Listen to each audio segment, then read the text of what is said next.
Give thanks to the reasoning. Sorry about the late start. But Imhotep kind of dip on the road, so we'll try buy some time. Film forward, but we promise to do the live here. You might go join the live about the next 20 minutes about. So we are here from Imhotep about the next 20 minutes. Zane? So but we want to start the conversation here with a very interesting video. Yeah. This video, what we're going to dissect this video. We're not curry fever nothing. Zane? We're not curry fever nothing. Yeah. So we want to dissect the video. But in the meantime, check out this brand new song we're about to take on the world with. I think it's gonna be a monster. Yeah. So may I say? Move that music.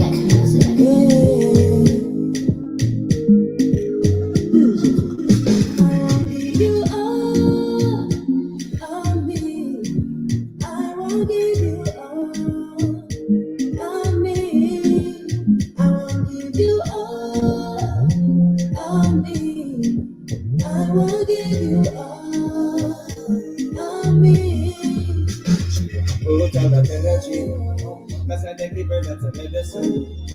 I want nobody. You want it all about me. She want put all that energy. Cause I take the bird that's a medicine.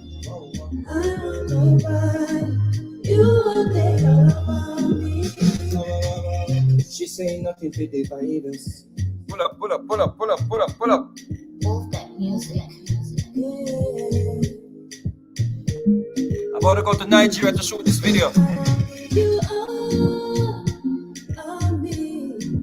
I won't give you all me. I won't give you all me. I won't give you all me. Put all that energy. Cause I take the bird that's a medicine. I want nobody. You want it all about me. She want put all that energy. Cause I take the bird that's a medicine. I want nobody. You want it all about me. She say nothing to divide us. Loving me is the right choice. See me with another, she could jealous. I met her on a flight to Vegas. She pray to God, make him guide us. Whatever we do, make him bless us. Anybody way want break us. So she go fast and pray like Jesus. Let me give you love like I never feel. I got an energy for you and me. I did with you, I will never leave. Bye, bye, bye, bye. Let me give you love like I never feel. I got an energy for you and me. I did with you, I will never leave. Bye, bye, bye, bye. You are me. I wanna give you all me. I'll give you all me. I will give you all me. Put all that energy. Cause I take the bird that's a medicine. I want nobody. You want it all about me. Put all that energy. Cause I take the bird that's a medicine. I want nobody. You want it all about me. She got a beautiful smile. She give me peace of mind. She better give me life. Can't even lie. She got a beautiful smile. She give me peace of mind. She better give me life. Can't even lie. Let me give you love like I never feel. I got that energy for you and me. I live with you, I will never leave. Put all that energy. Cause I take the bird that's a medicine. I want nobody. You want it all over me. Oh, child of energy. Cause I deliver that's a medicine. I want nobody. You want it all over me. This weekend.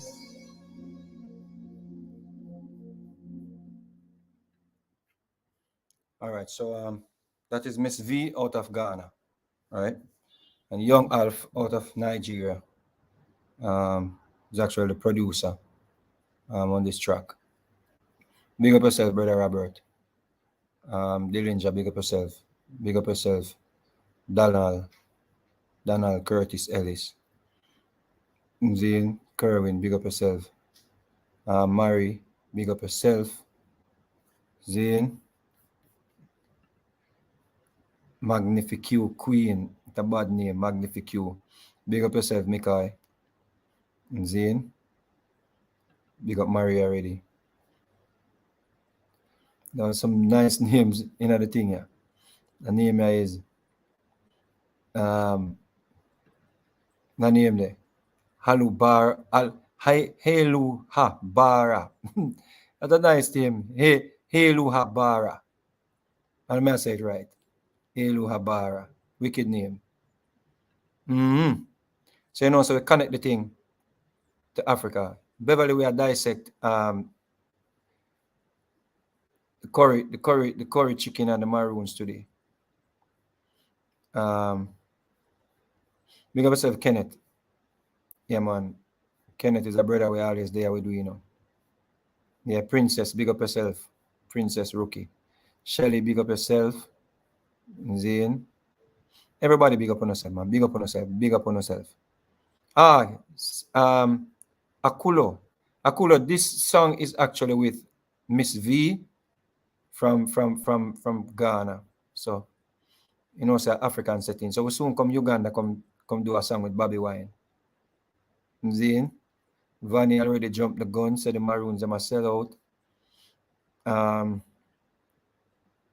Vegas, they really develop a damn bigger brand. Me proud of you, youth. You think a shot. Big up yourself, Paul C. This and with us, other people, you know, we give thanks to for the encouragement. It make we want to study more. And it knows that it not go in vain. It not go in vain. I spoke to two brothers this weekend. You know, sometimes we feel like we are put the things them out there and you know, nobody get it. And you might be surprised. Like two brothers me speak to yesterday, and the brothers them, one of the brothers me introduced to Bigotan. Yeah, and people, you have to get in touch with Bigotan, right? Before you go under the knife, before you start take pharmaceutical drugs, my advice if you give Bigotan a link. You see what I say? Give Bigotan a link. Because what Bigotan stress pan, you know, is diet. Bigotan stress pan dieting. You understand? You might give the herbs them. But you might make it know so you don't even matter take the herbs them if you're not plan to hold your diet. And I spoke to a brother yesterday where actually come on the program and hear about Bigotan and him link up Bigotan, him have acid reflux issues, you know. And him reach out to Bigotan and the man say, yo, him used to take pharmaceutical drugs for years, just like myself. I don't even take, well, no one of them might take Pepsid because me eat bad. But if me eat properly, me not have to take none. That's what I say. So people link up Bigotan and him ship the thing them too. I may tell you, seeing me have a testimony. I'm gonna make a sister come on and give a testimony about her fibroid. When I tell you say, they and Bigotan, me know they for a fact and Bigotan. I've known of situations where them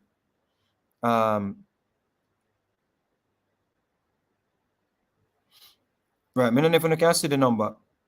But take the number. The number is one, because I can't post because them have been in a Facebook jail. So the number is 1876, right? 863-0673. Somebody post that number for me for Bigotan and put Bigotan. 1-876-863-0673. So when it does come on the live, for chat, we dip on the live and we want people healthy, we want you to take care of yourself, we want to know say you're in a good health and all them things there. You see? Yeah, man, Kirk, you know that, Kirk. Yeah, man, but me I tell you, I know somebody where you know, she'd have some fibroid, some big fibroid. And, you know, she go to the doctor, you know, next step was surgery, she go to the doctor. I remember saying, I'm not a doctor, so yeah, me just have give you a testimony where me know, say, somebody where me know. And me actually bring the herbs and go get her. Zin?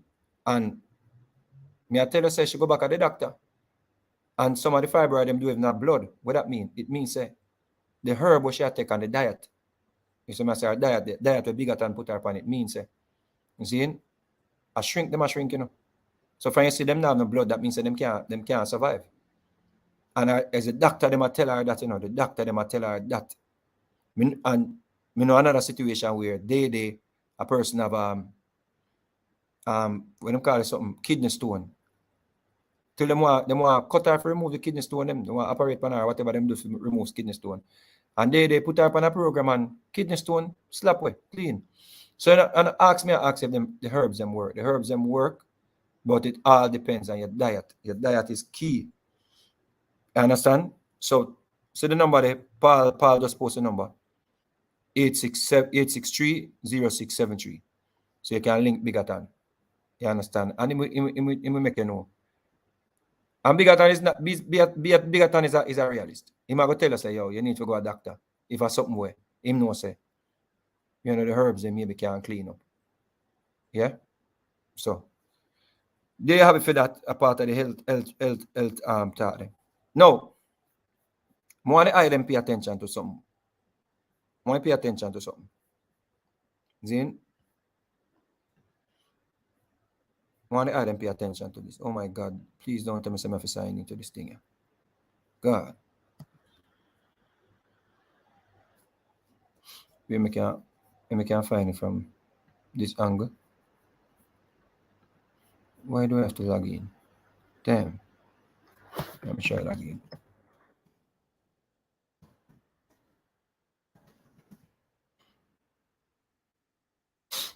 You want to put a lot of energy, cause when I give her that a medicine, I want nobody.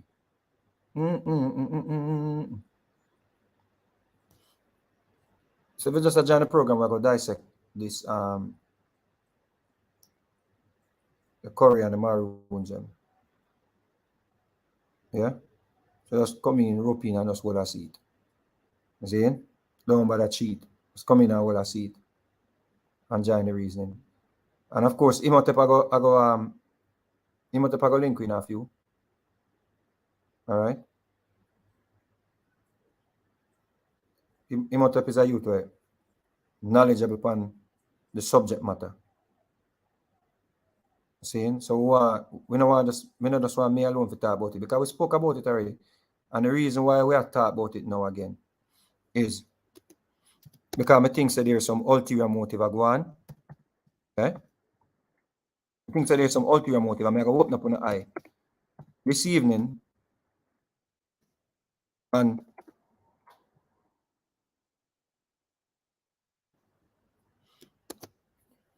the motives them. What I believe said some form of motives. You see what I say? No. Perfecto.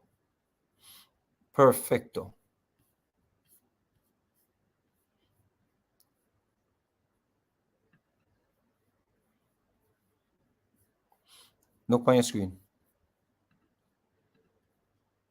I want to watch a video. Look on the image before we go into the video. And Imhotep is going to join the program. Now look on the image. This was posted by the Akompong Maroon chief. Yeah? Corey. Now, check this out.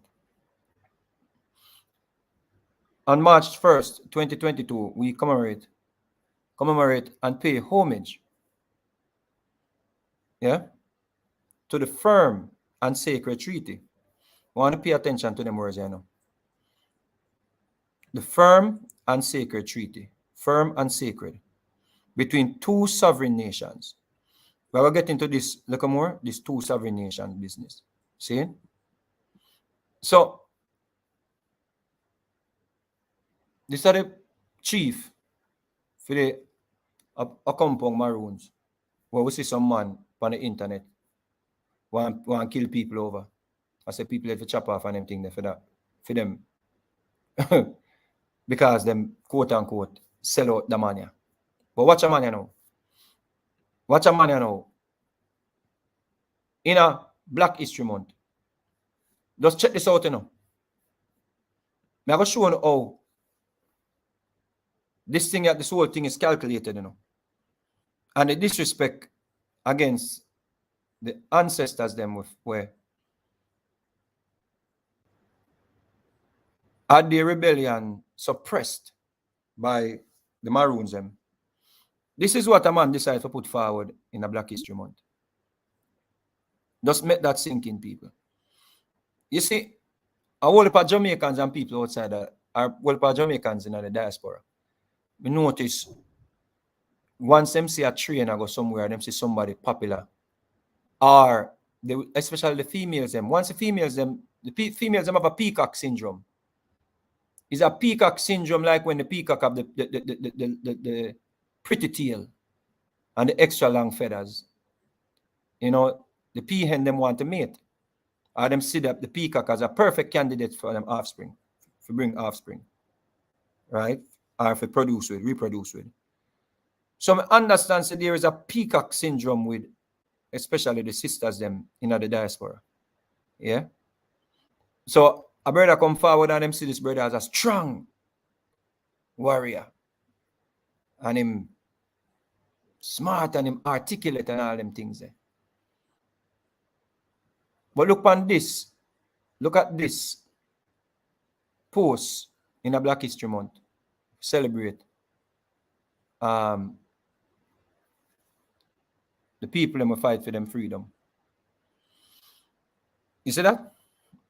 On March 1st, 2022, we commemorate and pay homage to the firm and sacred treaty. Firm and sacred. Sacred. That word the key, you know, people. Sacred, you know. So this man are calculated, you know, people. A sacred treaty. What's sacred about the treaty? What is sacred about the treaty? Huh? What this Curry brother, I think, sacred about this treaty between two sovereign nations.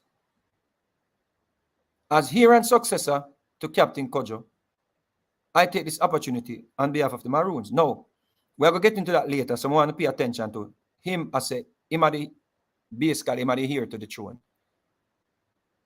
and successor to Captain Kojo. It's like Selassie, where the eight down in line, will force himself on the throne. And people run with it. Here to the throne. Let's talk about that later. So here the man said now, I take this opportunity on behalf of the Maroons to extend a warm welcome to the British Royals, Prince William, future King of England, and Duchess of Cambridge, Kate, on their proposed visit to the island in March 2022. You see? I tell you, so diplomacy are coming now, and I guess L.A. Lewis can meet with them. So if L.A. Lewis can meet with, if a L.A. Lewis did post this, you know, say, well, everybody will laugh at L.A. Lewis and I ridicule him.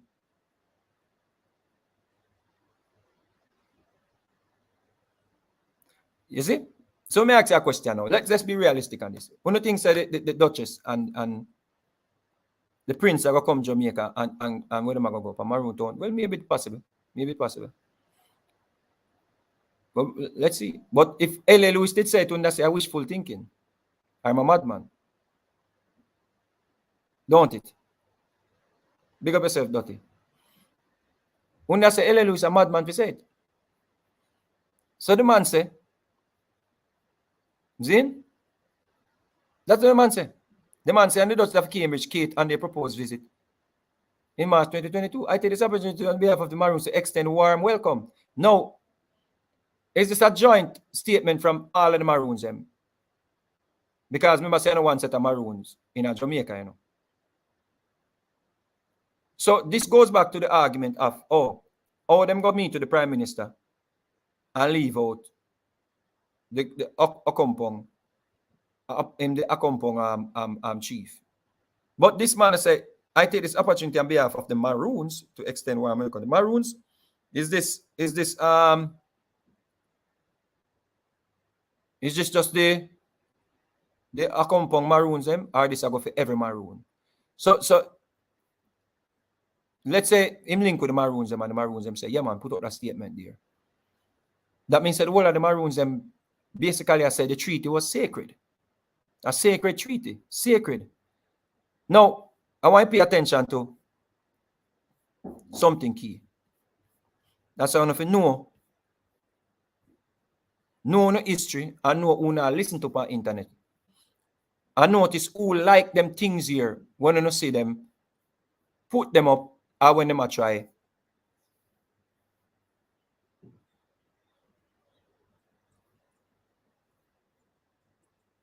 Rub salt into. When you see that on the screen, look on the screen. What that? When you see who like it,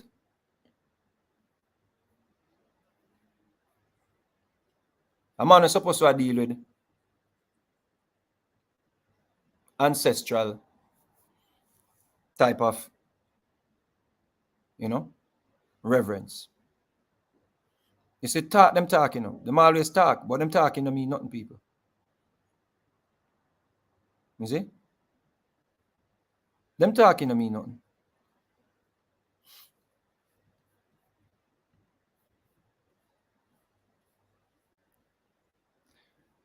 See, people in the comment was like, what? So comment the real deal session last. You must have them thing there,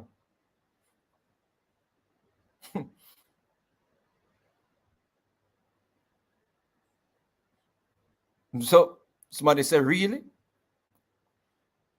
But the applause them there too. See Teflon, yeah? This is supposed to be an artist, I guess. I don't know. I put a fire emoji. Because them ignorant to history. Ignorant to them ancestors. You see? Them ignorant.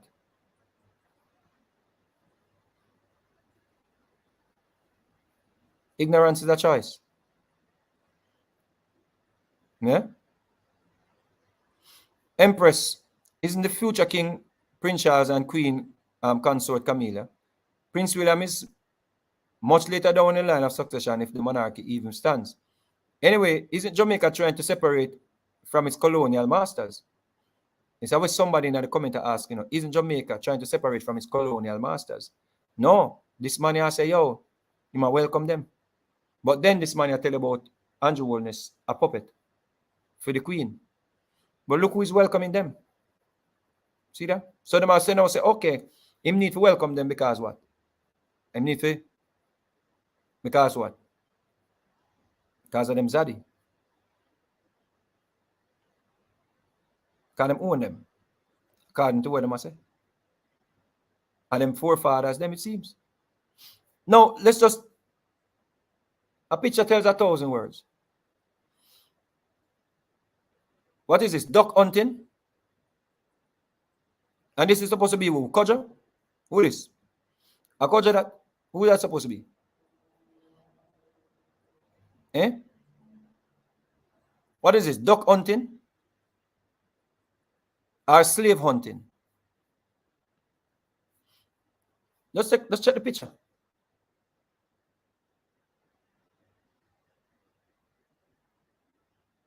This is how it's supposed to be now. This sacred. The man post this picture, Black History Month, and say, sacred treaty.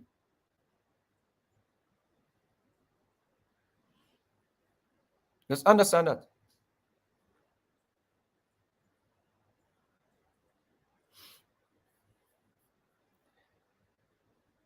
We're going to bring in Brother Imhotep. We get him 2 cents on this.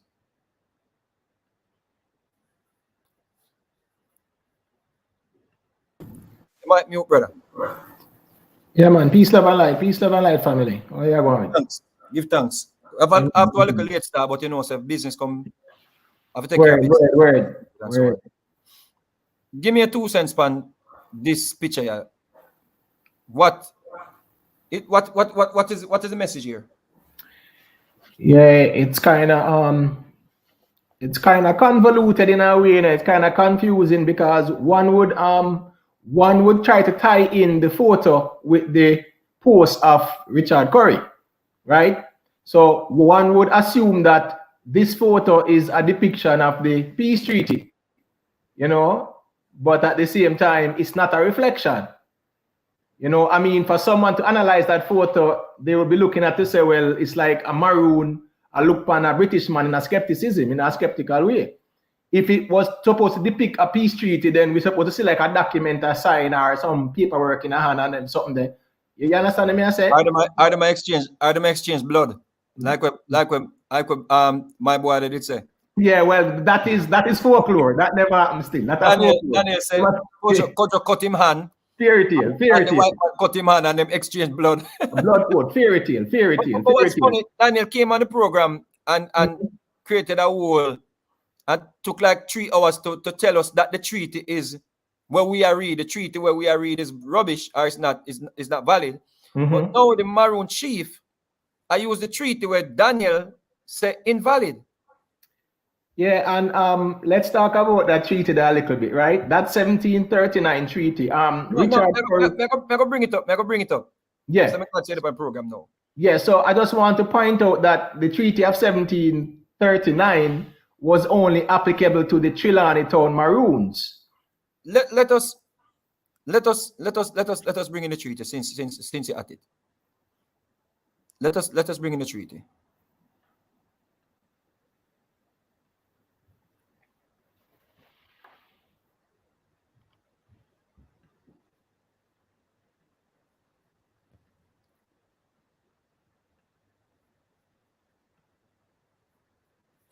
All right, so this has come from a reputable university, right? So this is basically the treaty. You can see it? Yeah, man. All right. So we want to go through this treaty before we even get to this. So I don't want to get down so far yet.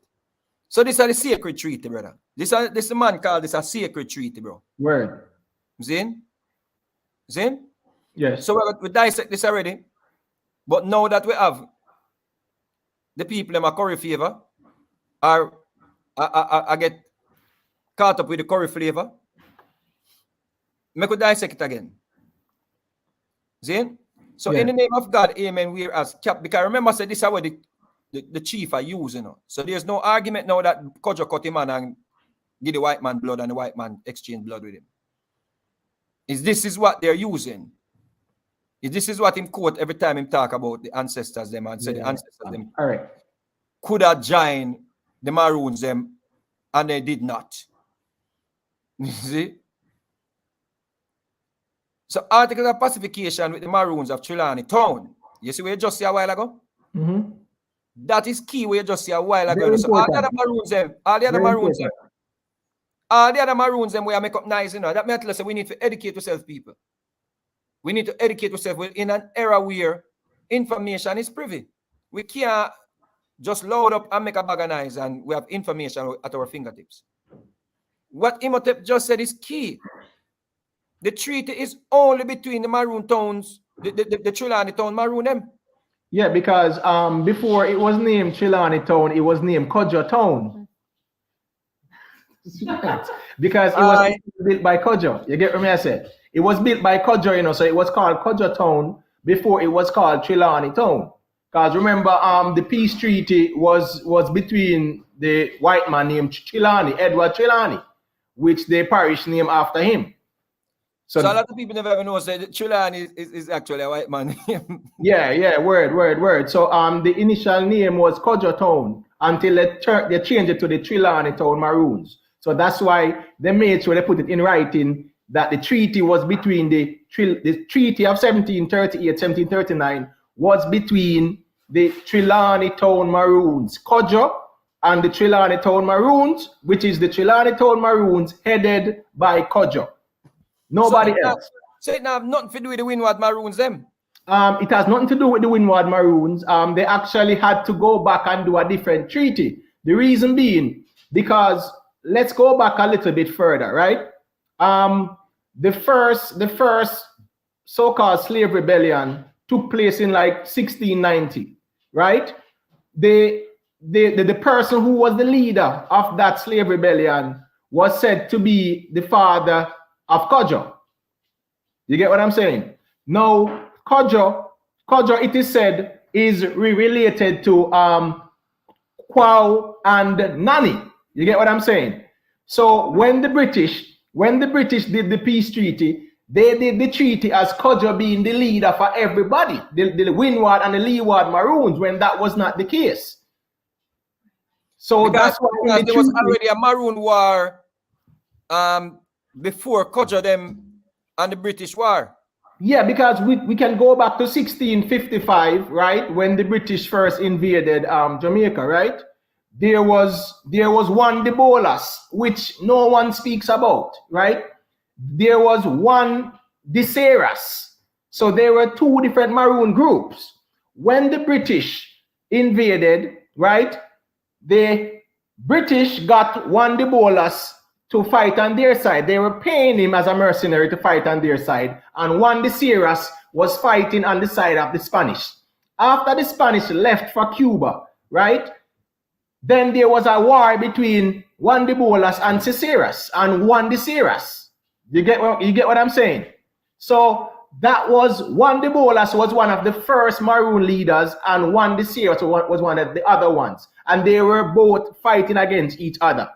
Back to Kojo now, as it relates to the 1738 treaty, that treaty was applicable to only the Trelawney Town Maroons. That's why the British had to go back and do a separate treaty with the Windward Maroons. So it was two treaties that the British did within a 1-year period. A lot of people are not aware of that. So even the Accompang Town Maroons, they were not a party to the 1738 treaty. Accompang Town was built by Kojo and he left his brother Accompang in charge of Accompang Town. That's the reason why the treaty states that if Captain Kojo should die, then Accompang should take over. You get what I'm saying? We'll get to that part. So in the name of God, amen, we're as Captain Kojo, Captain so what you know? Yeah. So you're right, two different people are dealing. So we're as Captain Kojo, Captain Accompang, see? So enough people think that Captain Kojo is Captain Accompang, you know, brother? No, that was his brother. That was his brother. So when the people must say, oh, Kojo them sign peace treaty and all of them things there. So them link, a lot of people have this mix up. Are two different people, you know? Yes, because there are two different tones. So it makes sense the way you have said just now. Say are two different tones. Mm-hmm. Wow. Yeah. So Accompang Town have nothing to do with Trelawney Town? No, nothing at all. The only thing were that they were brothers. You get what I'm saying? Kojo built Accompang Town, left Accompang in charge of it, and then Kojo went and built Kojo Town, which was later named Trelawney Town. That's right. But because Kojo's father was the first leader of the slave uprising in 1690, that's why he was the one who was ordained as the leader for the Maroons at that time. And remember, there was the Leeward Maroons and there was the Windward Maroons. So it was two different factions. Their leadership styles were totally different as well, because for the Leeward Maroons, they had a patriarchal system. It was about kinship. You get what I'm saying? It was about bloodline. So when Richard Curry is saying that he is here to the tune, Richard Curry will have to prove his bloodline. To Kojo or Accompang or Captain Johnny. You get what I'm saying? Not to veer off a little bit, but one of the first superintendents, the white man with them put in charge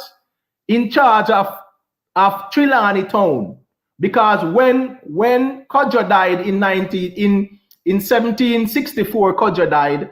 Akompang left Akompang town, went to Chilani town, and wanted to say he is here to the tune of both towns. The governor at the time rebuked him, right? Took away the badge and gave it to a superintendent, right? And funnily, in 1770, there was a superintendent named Curry, spelled the same way. So I don't know if Curry related to this white superintendent named Curry. But he was the first superintendent, meaning that he was in charge of the Chilani Town Maroons. So I don't know if that's where he is tracing his lineage from, but he would have to verify his lineage from Kodjo and Akompang and Captain Johnny. You see, the thing about it, Curry, they must sit down with the interviewers, them, where showing paper questions and some look soft questions. Him not go up on the platforms them when have really answer to the treaty one and how him come here to the throne. Him not go up on the platform because we were going. Him have the people them were gullible. That is the thing, He has the people them were gullible, and the whole thing is all about emotions. Everybody does emotional about this brother will come and him a fight for the people and him a fight for the people. And the government want to take away the land and want to mine the cockpit country and all them things. So everybody get caught up in them feelings. And I understand, I think there's an underlying issue here or an underlying agenda. You see what I say? So make try to get through this because I will pass it. So thanks to clear up that still. So now we have it say the Trelawney Town, this treaty was between the white man and the Trelawney Town Maroons. Facts. That means that the Prime Minister, right? Way must say. Facts. So I will do that make up nice and about the Prime Minister. See it? We don't have evidence and if you know say we don't let me know. So whereas Captain Kodjo, Captain Akompong, Captain Johnny, Captain Coffee, Captain Kwaku, right, and several other Negroes. So the wickedest thing, you notice all of them name Captain. You can say at the white man night them, Correct. Captain. Correct. Look, this man said this is sacred. This is a sacred treaty. We all of them name Captain. Why did them name Captain? Because the white man ordained them. You see what I say? So, and several other Negroes, their dependents and adherents have been in a state of war and hostility. I must war them once here, so for several years past against our sovereign lord, the king, and the inhabitants of this island, and whereas peace and friendship among mankind, and the preventing of effusion of blood is agreeable to God, consonant to reason, and desired by every good man, and whereas His Majesty George II, King of Great Britain, France, and Ireland, and of Jamaica, Lord Defender of the Faith, and has by his letters patent dated February the 24th, 1738, in the 12th year of his reign, granted full power and authority to John Guthrie and Francis Sadler, Esquires, to negotiate and finally conclude a treaty of peace and friendship with the aforesaid Captain Kodjo. You see that? And the rest of his captains, adherents, and others, his men, they mutually, sincerely, and amicably have agreed to the following articles. Now, here are the articles now. I have a problem coming now, brother. You see? I have a problem coming now. First, the hostility shall cease on both sides forever. You see this? This key. Forever. Because remember saying, when the white man them did not encroach upon the quote-unquote maroon them land, remember them start a war again, You're talking about the second Maroon War? Yeah. Let's go through this and we're gonna talk about the second Maroon War because no. What I'm showing you, read this, Yeah. This the first thing, read this, brother. Yeah. That it has to. There should be no more war between both parties. Never. So so this treaty is null and void. Once because a war. they had a second war. Correct. You see that, brother? Correct. This are the first thing, So all what about say, oh, the treaty stands under no treaty, no. And Subi, not to interrupt though, but the funny part is this, right? The second Maroon War of 1795 was started by the Trelawney Town Maroons.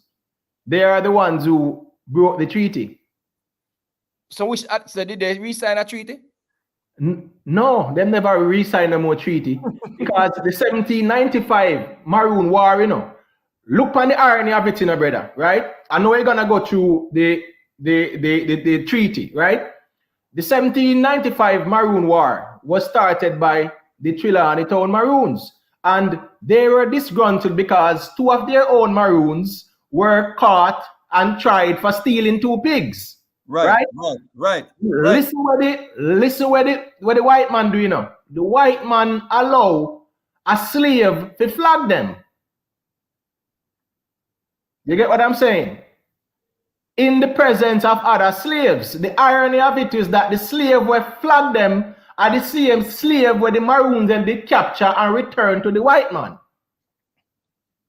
And I saw them get sent back to Nova Scotia when the white man tricked them and tell them to come No, peace treaty. I'm talking about the part where the captured slave, the Maroons, them captured the man, and him back over to the white man because they were paid like $2, right? £2, whatever per slave. Them capture the slave, return him back to the white man. The same white man allowed that slave to beat the 2 Maroons who were accused of stealing the pigs.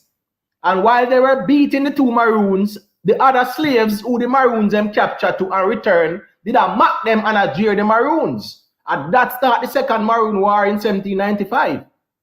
But what I'm saying is that so the white man did end up trick them and tell them to come out of the mountain, them have a peaceful talk and then them deport them. Yeah, so after this, during the second Maroon War, right? They brought some dogs from Cuba. Yeah. Brought some dogs from Cuba, right? The Maroon them couldn't deal with them. No, the Maroons them couldn't deal with them. So guess what happened now? They agreed to a peace agreement. But listen to this now, right? They have to beg for forgiveness from their lord, the king. You get what I'm saying?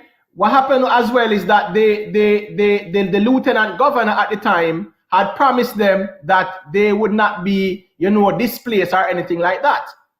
And I saw them stab them in the back and send them go Nova Scotia, over 500 of them, from the Trelawney Town. And the irony of it is that they left from Nova Scotia, went to Sierra Leone, right? And some of them still ended up back in Jamaica, in the place they called Flagstaff, which was an original Maroon village. But the whole irony of the 1795 Maroon War was a returned slave where the Maroons them capture, beat 2 Maroons. And the slaves them where them capture to a laugh off of them. And say like, see them now, like a man I say, yo, today for me, tomorrow are you. And they never like that. So that started the second Maroon War. So in actuality, the Trelawney Town Maroons were the ones to breach the treaty. All right. So secondly, so we could go with them and go wide. And secondly, that they said Kojo, right? The rest of his captains, adherents, and men shall forever hereafter in a perfect state of freedom and liberty, excepting those who have been taken by them or fled to them within 2 years last past. If such are willing to return to their said masters and owners with full pardon and indemnity from their said masters or owners for what is past, provided always that if they are not willing to return, they shall remain in subjection to Captain Kojo. You know what this means?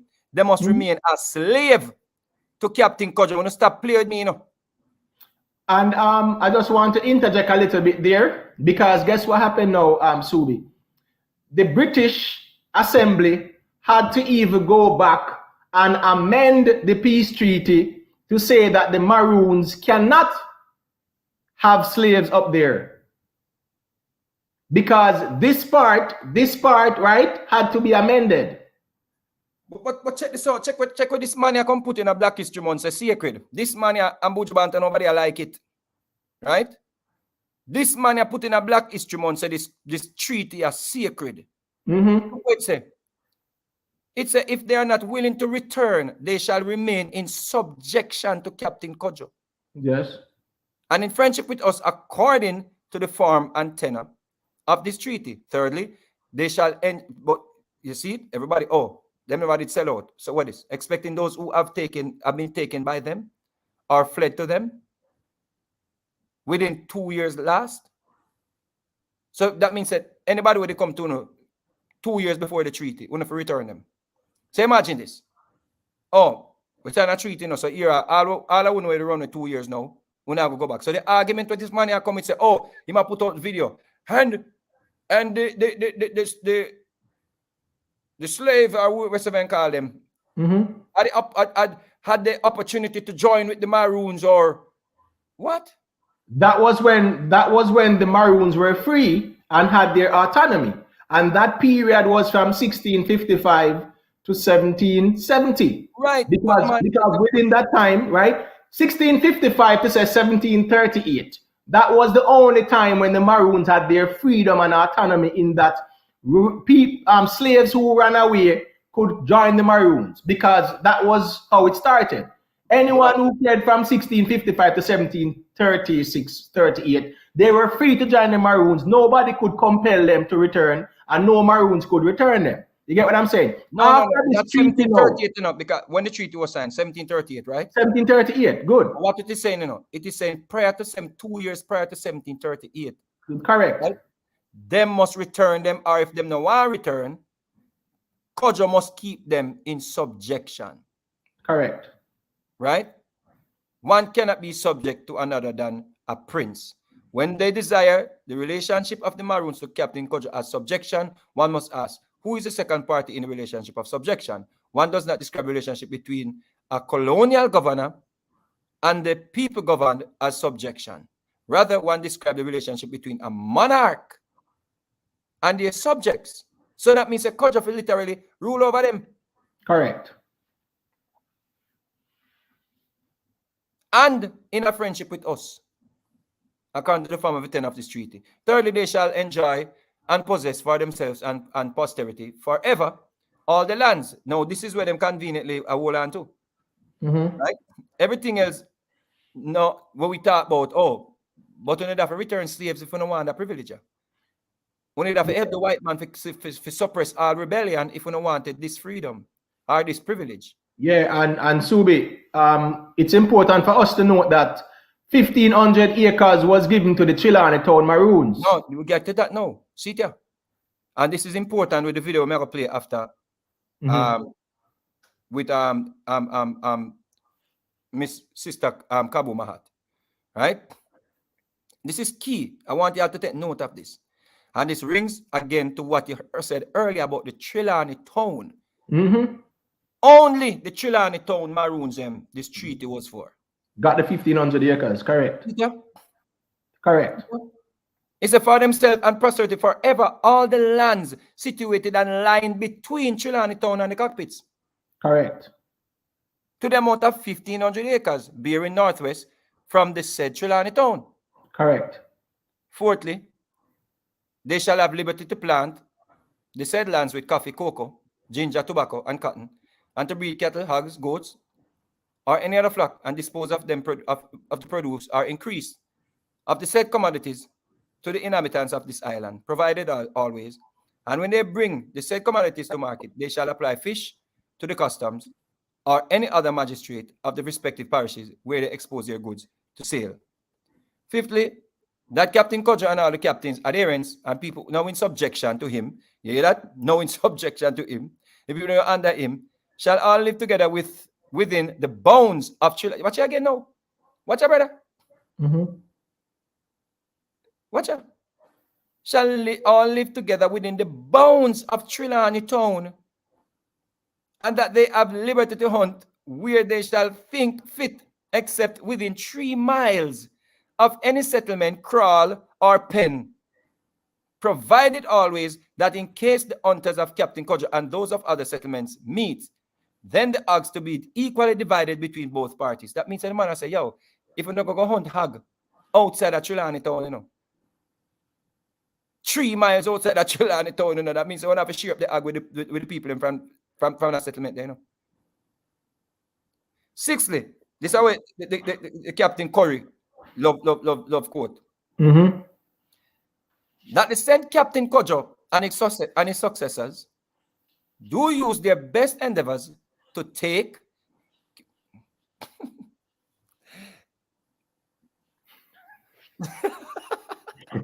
sacred treaty. Yes. Mr. Curry. Yes. Blood oath treaty. And the people will love curry flavor.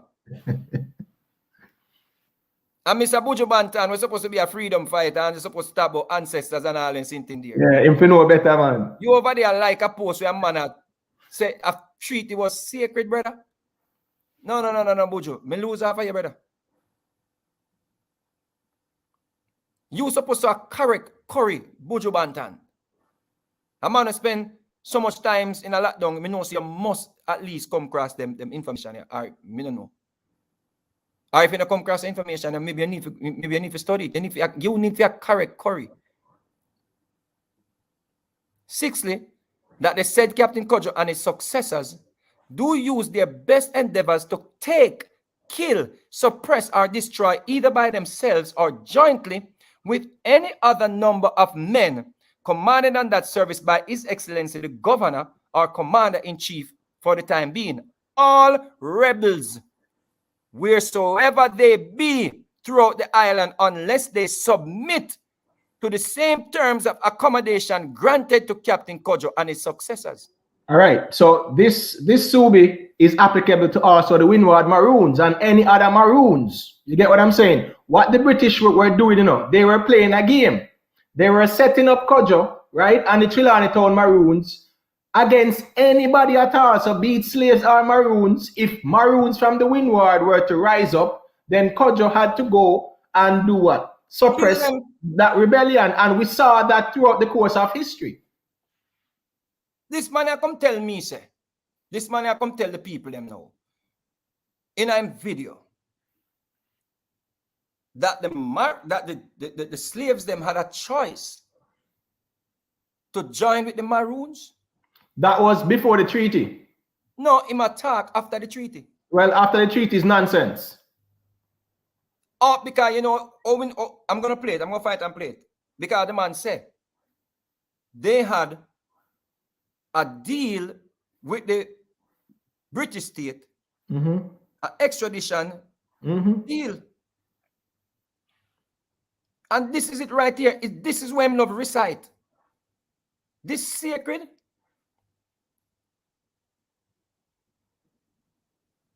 to kill, suppress. This is what happened to Taki. This is how them kill. This is how them kill Ikua or Aqua. Sam Sharp.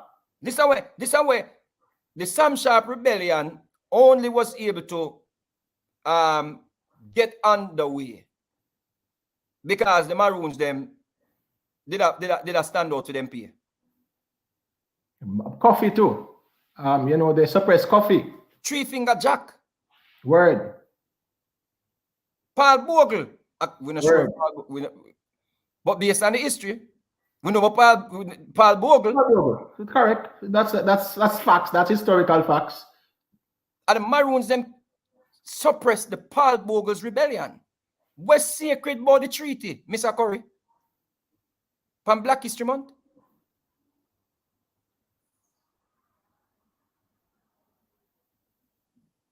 And you tell me, say, few big words. No mean, say, me know nothing about world history or whatever. Come on, brother. Oh, where I bring up this for? No, me I bring up this because guess what? I will not stand idly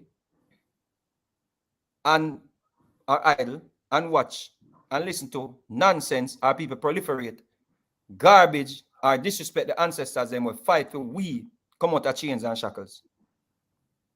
The true ancestors and the truth fighter them. Where start rebellions, Sam Sharp rebellions and them rebellions. And them are the true heroes. And them with a venerate. Every year when I run down up a Maroon town, but we going to venerate Maroons. And the man I remind you know what the Maroons them did to the rebellions. This are where him love recite. Sixthly, but him read the part then when him want to read out. Him not read out the part for telling us say, do use their best endeavors to take, kill, suppress, or destroy, either by themselves or jointly with any other men. Other men commanded on that service by His Excellency Governor. Them Zaddy when offspring them a come to Jamaica, we matter about welcome. Welcome where you own way. Welcome nobody. You have a Jamaican, you have Jamaican documents. I guarantee you that a Jamaican documents you have. So you're going to say you have a different state to welcome the man if you go through your border, please. Sixthly, that in case this island be invaded by any foreign enemy, the said Captain Kodja and his successor, hereinafter named or to be appointed, shall then, upon notice given, immediately repair to any place the governor for the time being shall appoint, in order to repel the said invaders with his or their utmost force, and to submit to the orders of the commander-in-chief on that occasion. Good.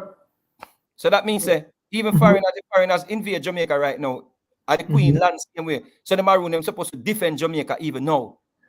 Not only that, but they could not fight in their own independent, autonomous way. They had to be under the direction and the orders of whoever the governor appoints. You get what I'm saying?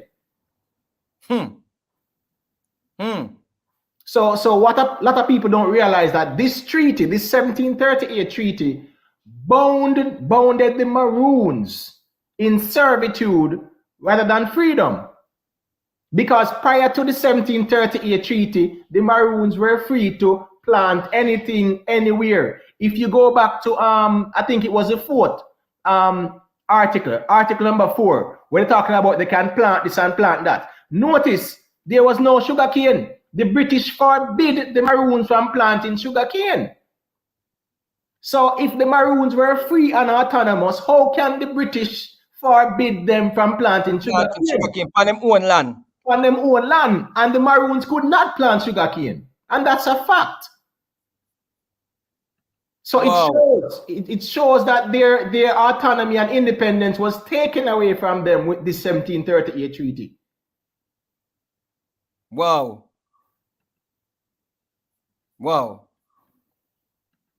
You see the problem I have with the media, brother. The media personalities, them are the interviewers, them go interview this brother here. And them don't pull up the treaty one and question him on them things here. Why is the Maroons them? Why is the treaty sacred? Remember, so we not blame the offsprings of them people. Because enough of the people who are going to live up there, them have no form of biological connection to the Asian people. Them.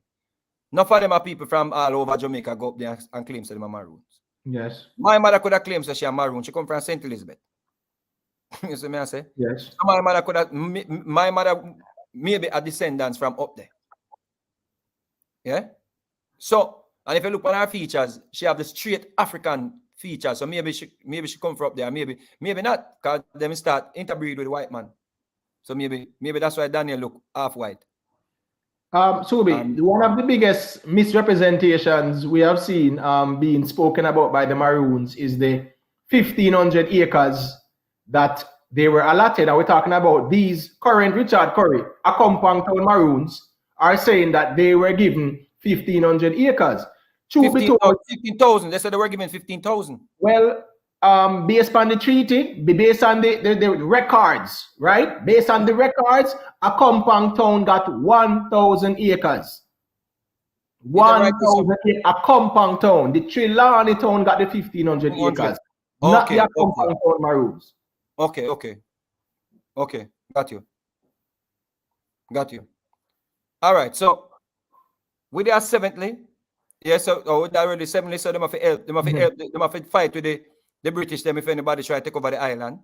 So that means you know what this mean? I use them get used, brother. That they means must subject themselves. If the Haitians them, right, they decide to bring the war to Jamaica, the freedom fight to Jamaica. The Maroons have no choice. They fight and fight against the Haitian them. Have to. So they subjected themselves to that. That's not freedom. Now the white man did know say a revolution are going over there, so brother. Correct. So they must put in place to stop all revolution Sacred where? All the Maroons have sacred and then put in place to stop all revolution. We cannot sacred treaty this money I talk about. Eighthly, that if any white man shall do any manner of injury to Captain Kojo, his successor, or any of his other of their people, they shall apply to any commanding officer or magistrate in the neighborhood for justice. That means that them can't even try them up there. See that again, them freedom's gone. They can't even try them up there or deal with it up there if a white man touch none of them or hurt none of them. Facts. And in case Captain Kojo or any of his people shall do any injury to any with a person, he shall submit himself or deliver up such offenders to justice. And that is to the magistrate who represent the court. Autonomous. Only for autonomous, and if a man touch you, you have to go report it to the court. The magistrate of the region, the parish or whatever. So when the Prime Minister said he don't know about no two sovereign state, the man right. You can't be a sovereign state. Might sound away, but it's right. You can't be a sovereign state, and if you injure a white man up there, you have to turn over yourself. And if a white man injure you, you have to go turn. You have to go see to the crown justice from the crown. Come on, bro. That means that when you're going to the court system, you have to say, God bless the Queen. When you're going to the court system, you have to go deal with the judge, them and everybody in the system, the jury, everybody. Yeah. Ninthly, that if any Negroes shall hear this now. So them I reiterate. I think it's what 2. Ninthly, that if any Negroes shall hereafter run away from their masters or owners, and shall fall into Captain Kojo's hands, they shall immediately be sent back to the chief magistrate of the next parish where they are taken. And these that bring them are to be satisfied for their troubles, as legislature shall appoint. The assembly granted a premium of 30 pieces of silver, 30 shillings, for each fugitive slave returned to his owner by the Maroons, beside expenses. Stop. Yeah. In some accounts it says $2, but either way, money was the reward. Brother, the white man didn't know so the Maroons are Judas. That's why they give them 30 pieces of silver. That if you understand, brother, use the white man, use the Maroons them. What treaty sacred? What can I say? Prior to 1738, no runaway slaves were returned. None. The man them sell out, the man them are Judas. To this day, traitors, Judas. So when I run go now, Hannah Maroons, uno all sell out, you see the people?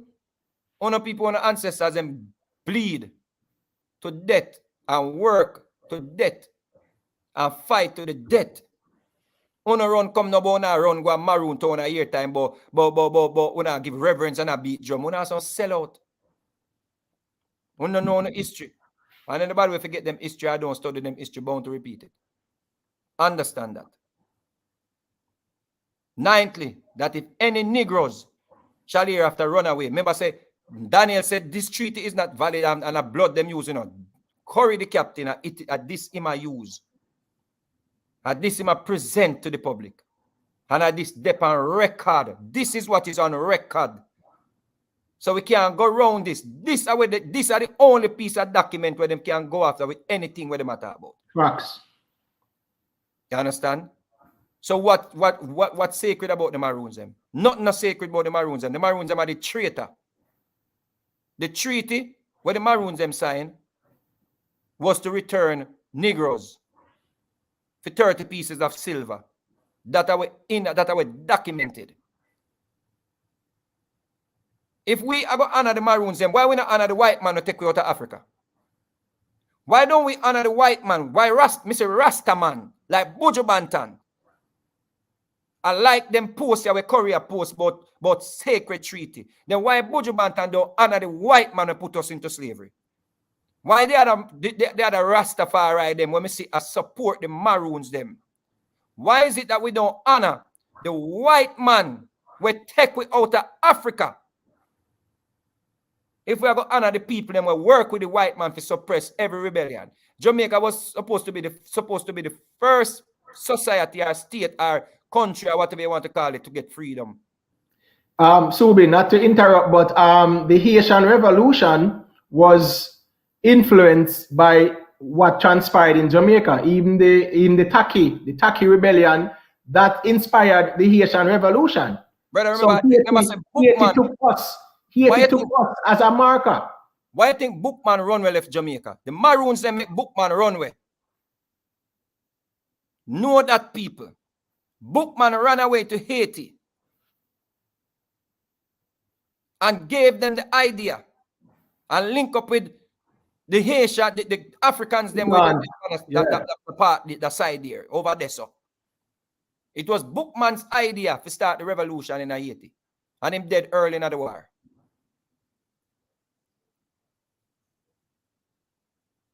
Know that. So when una run by una Maroons and una basically a spit by una ancestors them grave. The true freedom fighters, the true fighters them were dead. The true fighters like Taki them.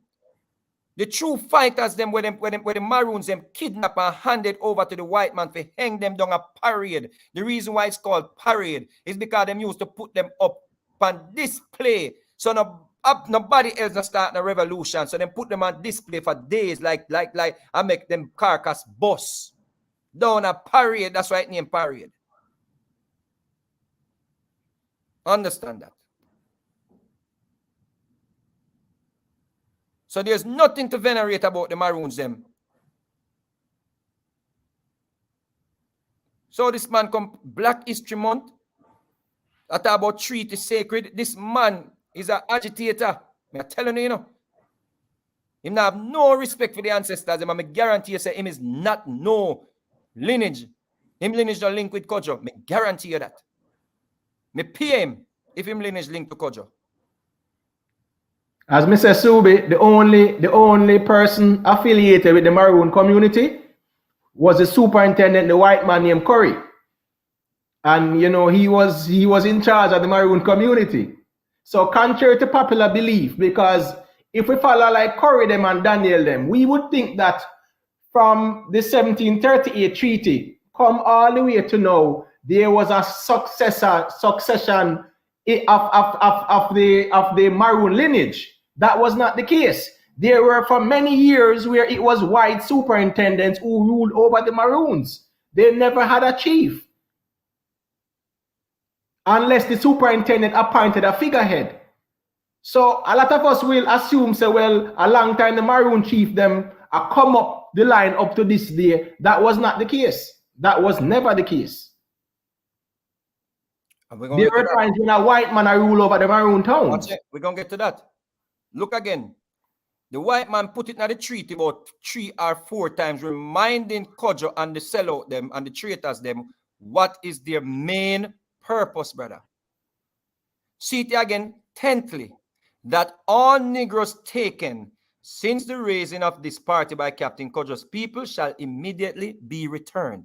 So when Mr. Curry talk about the slaves them,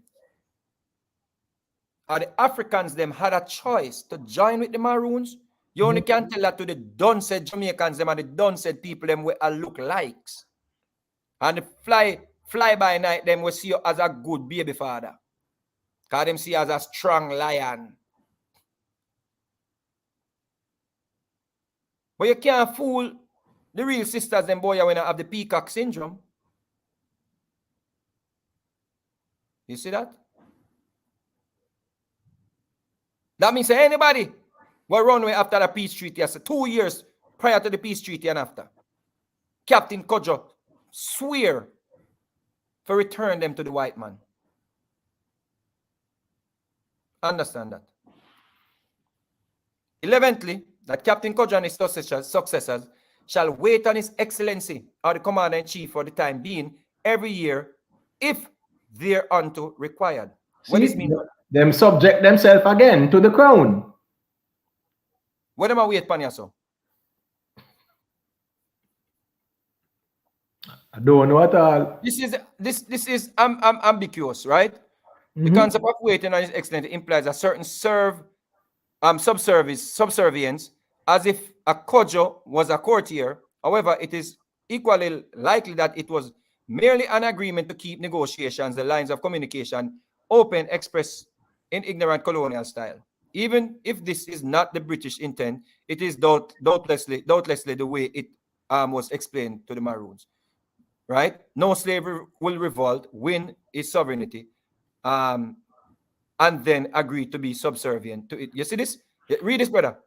No slave would revolt, win his sovereignty, and then agree to be subservient to his enslaver. This is exactly what the Maroons did.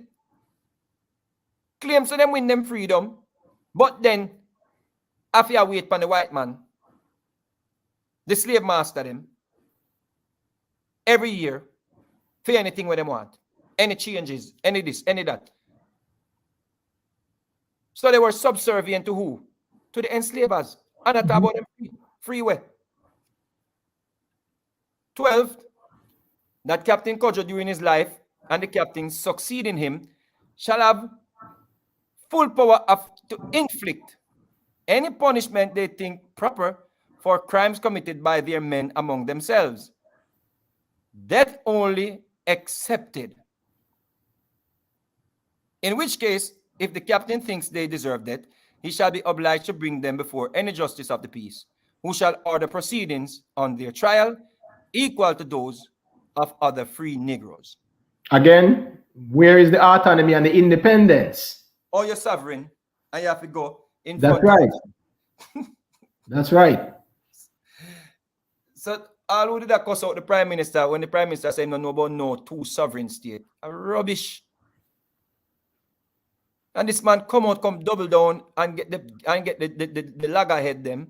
Riled up. Riled up. The whole loggerhead them when I read, the whole loggerhead them when I do no research in that era when I have a smartphone is smarter than one. But when Chief Curry. Man have no sovereignty. Nah, well, we'll soon find out. We'll soon find out. Continue, man. Continue with the cheating. 13th, that Captain Kojo with his people shall cut, clear, and keep open large and convenient roads from Trelawney Town to Westmoreland and St. James, and if possible to St. Elizabeth. Why is this possible?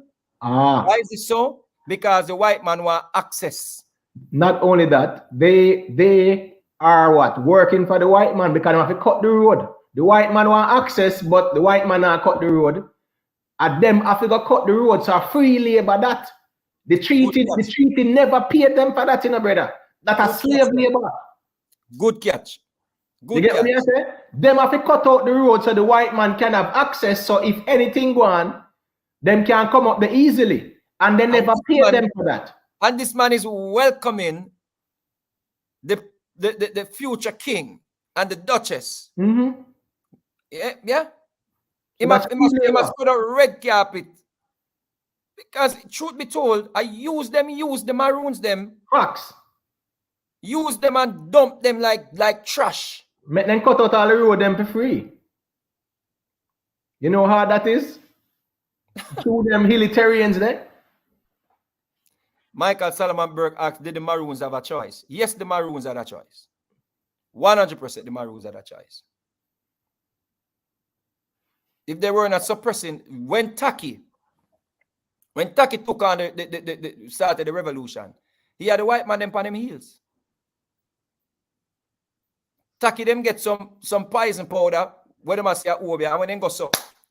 And that's how the Haitian them dirty bookman carry it over Haiti and teach the Haitian them about the poison and plants them, where them powder it out, and when they go so, the white man them can't see.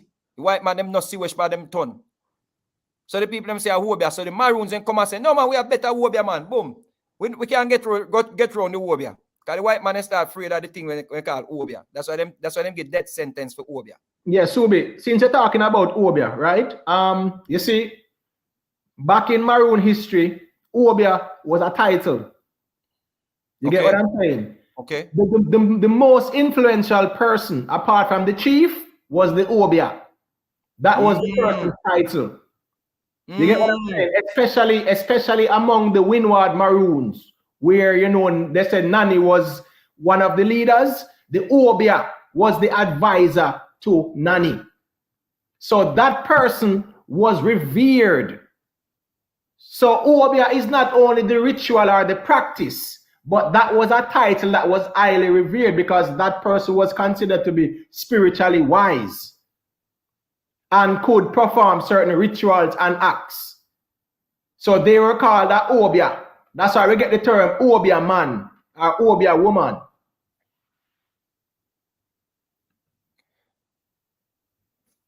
This brother named Russ Gottites, whatever his name.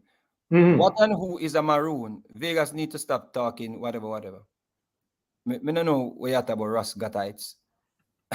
If him know why my ask. Me don't know what you say. I feel job that and a spoon Your question vague because we not discuss who is a maroon and what's a maroon. As a maroon is a name of the Spanish then give the runaways them as a derogatory name. Facts. So I don't know what you're talking about. As a matter of fact, Subi, before the slaves were given that, are the cattle's them. Are the wild cattle's them. The wild cattle's them. Maroon. So them get the name Maroons. Wild people. It was the cattle's first. The wild cattle's them called Maroons. And then when the slaves start to run away and mix with the Taino, them call the whole of them Maroons. From the Spanish word was cimarron. You get what I'm saying? Just go on, Russ Godites, just take them and go and listen, man. When we present argument, we present evidence. We not curry flavor things. Curry flavor things. We present argument. If you can counter the argument with in-depth research, when we attack, we not talk out of just hot ear. We do research on the thing and present information and evidence. That's what we go by. We live by that. You understand? So you were going. Me not think you want to be a part of the discussion. So make him stay, man. Make him stay. He might learn something, man. Him not come to learn. Him come for this. He come to agitate. Yeah, man. I chorusing him. Word. But 13, Captain Kodjo with his people shall cut clear and keep open large and convenient roads. So them are free labor. 14th. This is the part where you want to get to, brother. 14th. Zin? Yes. This is key. This is key. 14th, pay attention, people. That 2 white men to be nominated by His Excellency or the Commander-in-Chief for the time being shall constantly live and reside with Captain Kodjo and his successors in order to maintain a friendly correspondence with the inhabitants of this island. All right. That's the trick now. That's how the Maroons got tricked, because guess what? These 2 white men were supposed to be the middlemen between the Maroons and the Crown. So these 2 white men, right, eliminated the direct correspondence between the Maroons and the Crown. So at the end of the day, it took away the validity of the Maroons. If me can go directly to the Crown, who am I in status? So to this day, when Korea hope to meet the Prince and the Duchess, it's just L.A. Lewis, what you call it now, ambitions. It's simple as that. Him not have no grounds, him not have no, what you call it now, sovereignty or him is not a state for them visit. Him have to fall in line with every Jamaican and hope they can get a chance to say hi. And Subi, another trick to this, to number 14, is that these white men were given the title of superintendent. Exactly. And these superintendents were in charge of the affairs of the Maroon communities. So 15th, which tied to 14, Captain Kodjo shall, during his life, be chief commander in Trelawny town. After his decease, the command to develop on his brother, Captain Akompong. And in his decease, on his next brother, Captain Johnny. And failing him, Captain Coffee shall succeed. Who is to be succeeded by Captain Kwaku? This is key. Very, very important. And it's very misleading as well. Mr. Curry and the Maroons, them were claim, said them a sovereign state, pay attention to this. I said them appoint people. And after all their demises, the governor or commander-in-chief for the time being shall appoint from time to time who he thinks fit for that command. Very important. Very, very important, Subi. People them could not select Curry to be no chief. Very important. Let me show you this now. No valid. Subi, Kojo died in 1764. And Akompang left Akompang town, went to Trelawney town and said, I'm a chief now. The superintendent, which was the white man who was there, said, no, you're not no chief over here. Took away the badge from him. You hear me tell you? And appointed someone else. And that's historical fact. So based on this treaty, right, Akompang should have been the chief of the Trelawney town after Kojo's passing in 1764. And that was not the case. The superintendent was in charge after Kojo's death. And this is historical records. This is not regurgitating a little hearsay.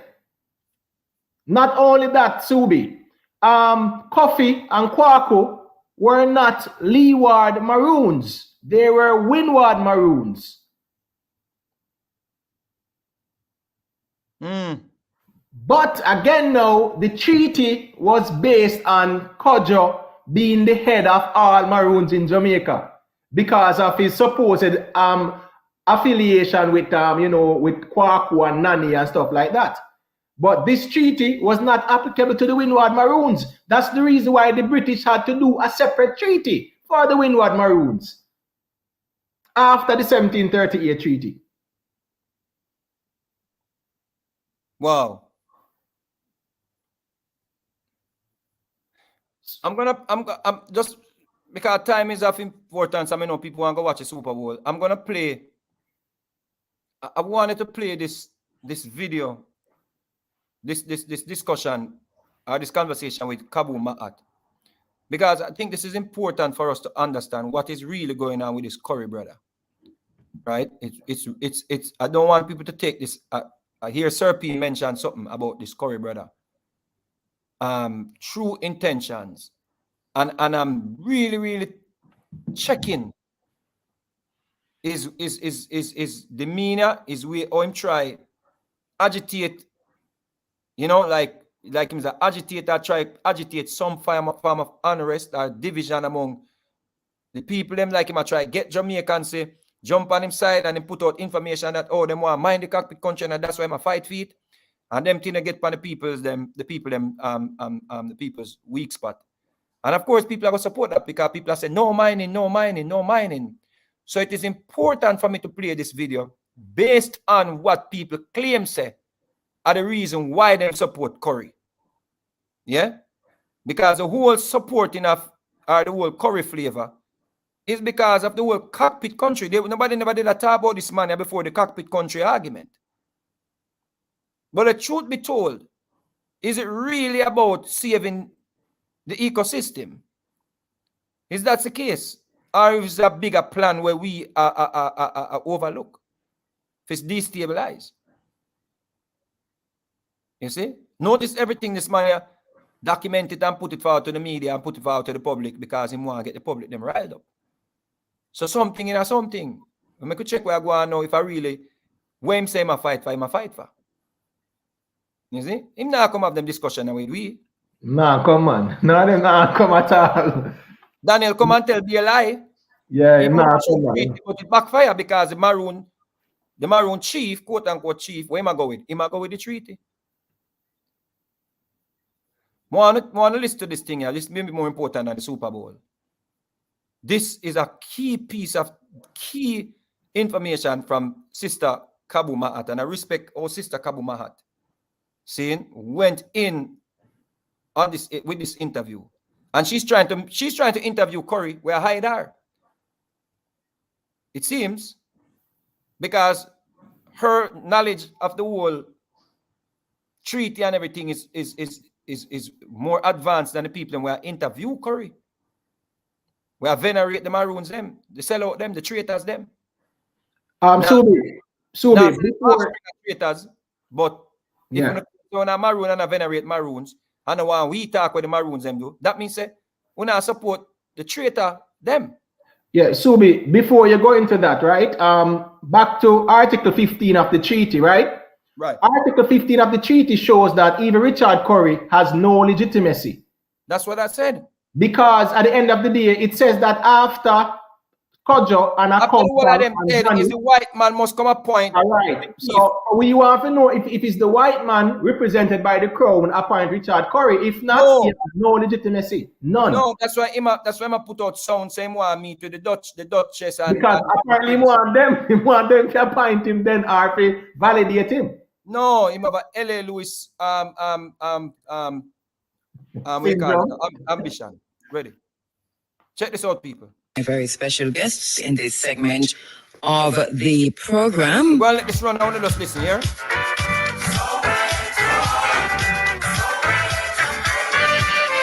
Want to go to the phone lines to speak with Dr. Aubrey Taylor and Mr. Cavell Stevenson. Good morning, gentlemen. Good morning, Dr. Aubrey Taylor. Good morning, Mr. Cavell Stevenson. Good morning. Oh, morning. Thank you so much. Morning, Jeffrey. Yeah, thank you so much for joining us inside of the program. Just once again to say, Dr. Aubrey Taylor is a retired veterinarian. He is a practicing dairy farmer. He's a former acting chairman of the Jamaica Dairy Farmers Federation, and he's the owner of the property in Quickstep that we're going to be talking about. Cavell Stevenson is a farmer, and he's a caretaker for the property in Quickstep in St. Elizabeth. Dr. Taylor, I'm going to start with you. All the reports.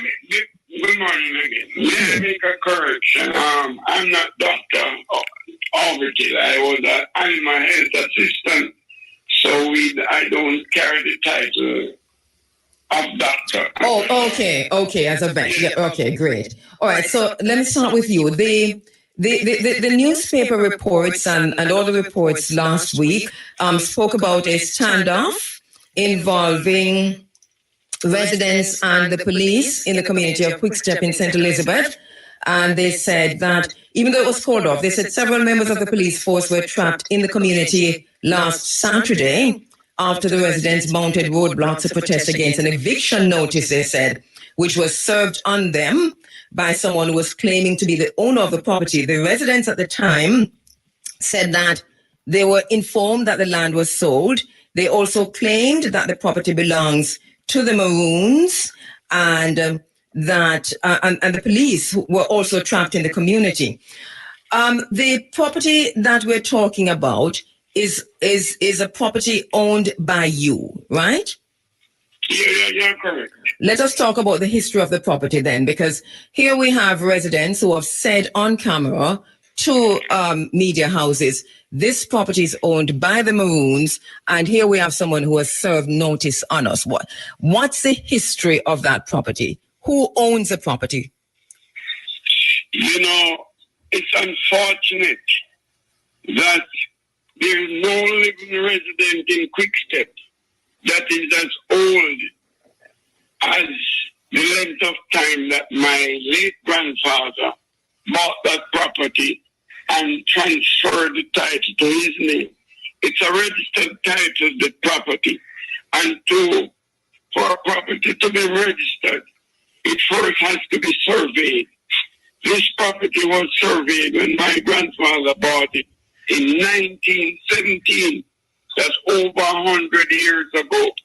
And when in that rough country, you do not identify your boundaries with barbed wire fence, you survey monuments, and the entire boundary of that property has survey a monument. And it was registered. And let me speak a little about my grandfather. Yes. My grandfather was a man of great integrity and honesty. He would never be involved in any wrongdoing or the stealing of any land from anyone. He was a justice of the peace also. And my grandfather was a man of worth. Mm-hmm. He bought that property through hard work. He used to supply, he was the main supplier of police sleepers to the Jamaica Railway Corporation. So no way can anyone question his integrity, his honesty, his hard working and earning money to buy that property. And he bought that property in 1917, you're saying, 1917, 17. Yes. And who did he buy the property from? Do you know? Well, there's a parent title, which titles are privileged documents for anybody in Jamaica to get information from it at the title office. But it was bought from a lady by the name of Elizabeth da Costa. That's what's on the parent title. And he paid £4,000 for that place. So even the money what he paid for it is on the title. So for you and you have the title. Yes, I have it in my. As a matter of fact, I can go a little further. Yes. In 1973 to about 76, when Michael Manley was the Prime Minister of Jamaica, he introduced the land lease program. And my late father offered this property to RADA, land lease. To RADA. So that farmers in the area could be afforded the opportunity to lease lands that they could go into larger acreage of farming. No, the government would never have leased lands if that property was captured or if it was not legally owned. Is that land lease? Is that land lease was up? When is that land lease up? Well, there are documents. Everyone that was on it were served with quick notices, and I think it was from in the 80s, maybe about 85 or 86. They were served quick notices, but a lot of the persons at the time when he was under land lease, they abused the privilege of leasing land because it was stipulated that no forest trees should have been cut, and there was extensive destroying of the forest up there, the cutting of trees. Mm-hmm. My father did not pressure the government and to take back the land lease because he was hoping that government would have bought the land to subdivide it into land settlement and sell to the small farmers. That was my father's intention. So what happened eventually?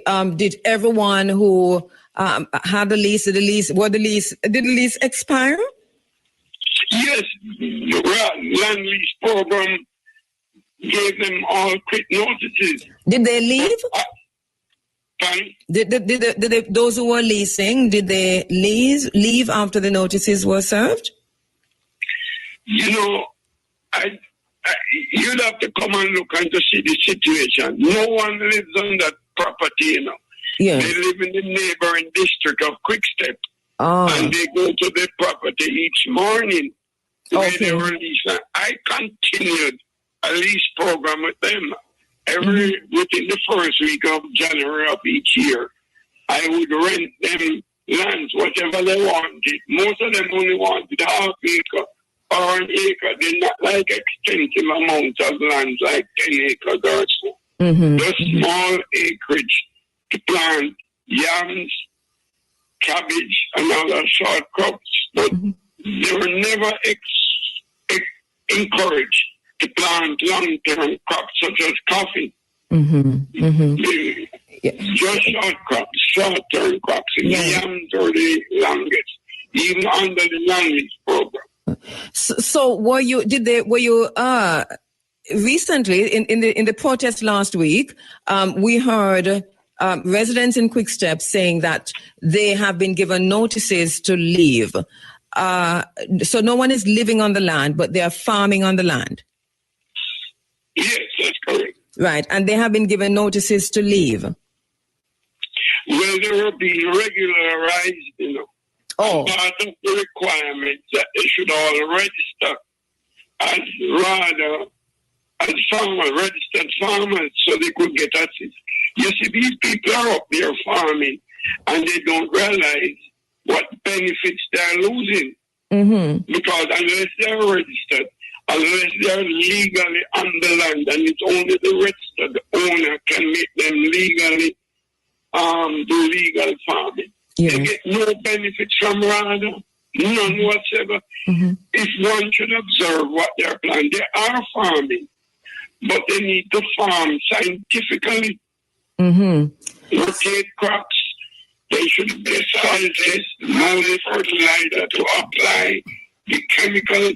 You see, that area is a very sensitive area, you know, because in that area where that property, there are 7 riverheads that start there and water a lot of Jamaica. So they can't just have the random use of chemicals that destroy and will poison the water supply. All right. So I'm going to quick synopsis on this. If you're a little bit confused, yeah.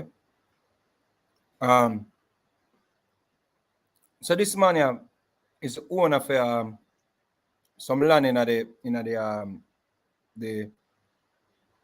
the area where the Maroon them claims a Maroon land. Right, Imhotep? Yes, facts. So this area is called Quick Step. Yeah, it's a part of the cockpit country. A part of the cockpit country. Yes. See? Why is this important? This is supposed to be a part of the cockpit country. And you know, so the cockpit country is all up in the news about the government will go drill and mine and all kind of things and what I go do to the ecosystem. Daniel and everybody come out and Mrs. Queen Africa and all of them come out and make up a bag of nice. Oh, the mining can go on and we demonstrate and all kind of things. Why no mining if go on? Because it will damage the ecosystem, it poison the water, all of them things there. What is happening here? This man here own an equal amount of land as where the Maroons them own more land than where the Maroons them get in a them quote unquote treaty. So the Maroons them now basically want to take over the man land and I say I feed them land. It was given to them in the treaty, which it was not. The treaty clearly states how much land the Maroons them get. You see? This piece of land is not a part of the Maroon quote unquote land where they allotted to them by them Zadi. See? The British them. So what the man is, what is happening now? Deforestation are going in this area, which past 7 riverhead meet. The small farmers them I use chemical in the soil where guess what I do now? It a seep back in the water. That's what I say. So not only them are destroy the ecosystem by cutting down the trees them and all them things there, right? Because I don't want to up. You can go watch it on the program. Kabu Ma'at, it's on YouTube, so you can go and watch it. Just to give a synopsis of it. So what is the people them where lease the land, them lease small portion of the land, them start use chemical for farm.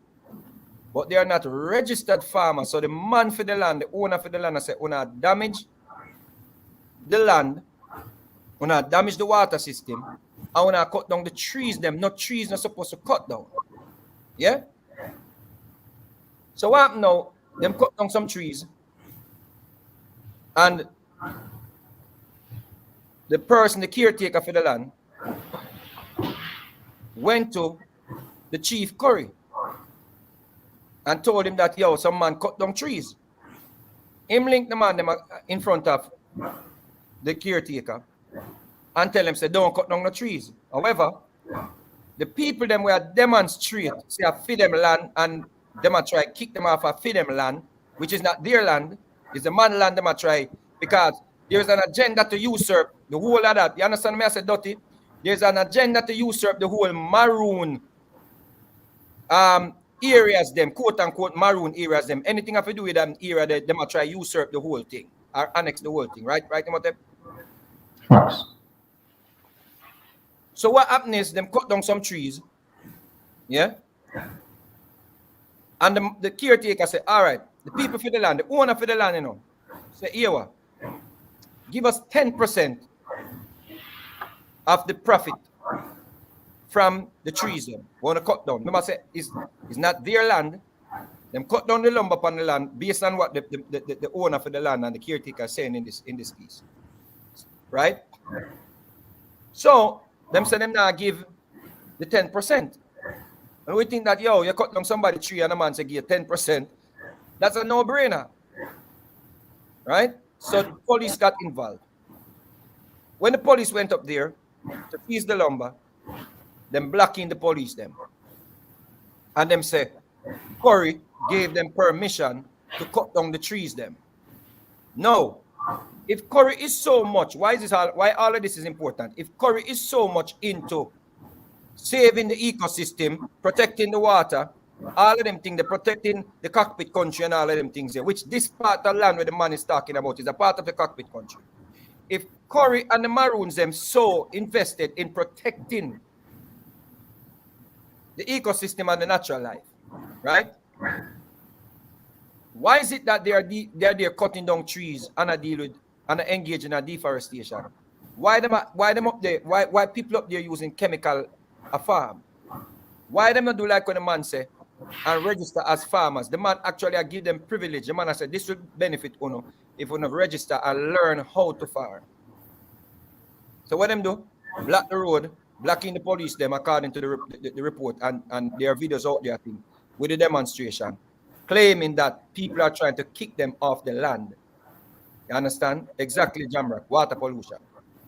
Claiming that the owner for the land are trying to kick them off of the land and the man have him title for him land. That is what is going on. The man had investors to build a bicycle trail according to the man, the owner for the land, you know.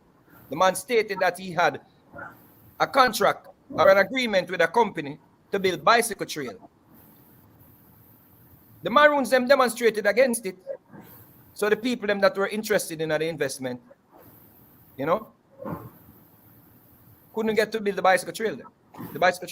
Now, why is this important? Can you imagine this could have been a tourist destination and people up there could have earned? This is what is going on. So ask yourself the question. What is this about this Curry guy? Is it about the cockpit country where everybody's so emotional about? Oh, the Andrew Holness I try destroy the cockpit country, I try mine the cockpit country, and them stand up against that. So we not hear no celebrity like I freak at them and the whole of them will always come out when them things are going. We not hear no noise about the deforestation. We not hear any noise about the pollution of the water, polluting the water. We not hear that. You know why? Because everybody are run with the peacock. That's all it about. Are they pretty feathered than them see? And them want to run with the peacock. The peacock achieve its agenda, which is destabilization. That is what is happening in my summary. I'm summarize the thing. It's not about the cockpit country people. It's about a little man who used to work in a corporation, went up in the hills, and some man say, yeah, we're gonna make you be a leader. And he's no valid leader because the king or the queen or no British official did The not. governor general. The governor general. The governor general had to appoint him to be chief. Facts. So he's not a legit chief in Maroon Town. What is what? He's an agitator. He's trying to sow seeds of discourse. That is the reason why I'm coming out talking about sacred treaty in a Black History Month, because he might try some form of, revolution. I believe he might try make him name as a king. He might try usurp the whole Maroon thing into him as a crown, him as a king, him as a Selassie. You understand? That is what his agenda is. He's a little youth. We go up to the hills and him go school and him have little education and him feel like him can go up there and brainwash the people them, make the people them think that him is there for the common good. He's not there for the common good, in my opinion. Him is there to cause problems. And I'm gonna call it here. I'm gonna call it. That man is an agitator. You know, if you look far for see it. And I'm talking straight deal. Him not come sit down with we. Him not sit down with the people and we can question him and him true intentions. As a Jamaican, you're supposed to be concerned about this man. The man that did the interview with Sister Kabu Ma'at, the man went on to say, and the person that is doing the interview with him seems like he's a caretaker. The man went on to say, every meeting that they set with Curry to settle whatever dispute they have with what's going on the land, that they're using chemical to damage the water system and cut down the trees them. Every meeting that them set with Curry, when them call Curry to meet with him don't answer him phone.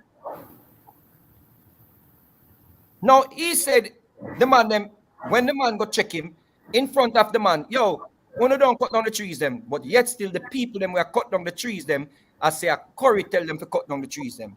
Now let's say we don't have no sense. This man here, we claim say him a control the whole area, him a the chief. How you know the trees are cut down? You know you're the saw them. Why is it that the man, the owner for the property, had to bring it to your attention about the cutting down of the trees them? So he might play ignorant when the man come talk to him and acting as, oh, the man wants a tree cut down. Oh, when stop cut down the trees them. You see what I'm saying? But then the people then be like, yo, we get orders from Curry to cut down the trees them. That is when I miss out on people. See? And then them have this idea, or this argument where them propagating that them have 15,000 acres of land or something like that. Them not have no 15,000 acres of land. Them have a little piece of land where them Zaddy give them. You understand? Them white Zaddy who them capture, runaways, and return them to 30 pieces of silver, like Judas, gave them a piece of land, and they lost all ownership of the land when they violated the treaty, which is the second Maroon War, because it was supposed to be a forever peace deal with the white man. Once they violate the treaty of the first treaty, that was it. Secondly, the Sam Sharp rebellion happened because them decided that they were not cooperating with them Zaddy because they wanted to get paid. So they were in for wages. You see? They had a wage dispute. That is the reason why the Sam Sharp rebellion, them never get to suppress the rebellion at the initial stage, and the rebellion swelled. You see me, I say, brother? But that happened, you know, because them in a dispute over wages. Them used to go to court. Them used to go in front of the magistrate because they did not get paid. At one point, the Windward Maroons them stopped catching slaves because they were like, oh, we're not getting no pay. You see? So there's nothing to talk about sacred treaty. No sacred treaty. It's a sellout treaty. It's a traitor treaty. It's a treasonous treaty. Yeah, Subi. Use them. Yeah, Subi. Subi. Yeah, I want to point out that what the British did was to use the treaty to even impede the growth and development of the Maroons. Because at the time of slavery, sugarcane was king, as they would say. Sugarcane was the cash crop. So if you're not plant sugarcane, you're not saying nothing. The fact that the British deliberately told the Maroons that they cannot plant sugarcane, it affected their ability to generate income. in many instances, right, the Maroons had to be given money from the crown, and that's historical facts. Right. If they were independent, then they should have been able to plant sugarcane so them can sell the crown and make a money. You get what I'm saying?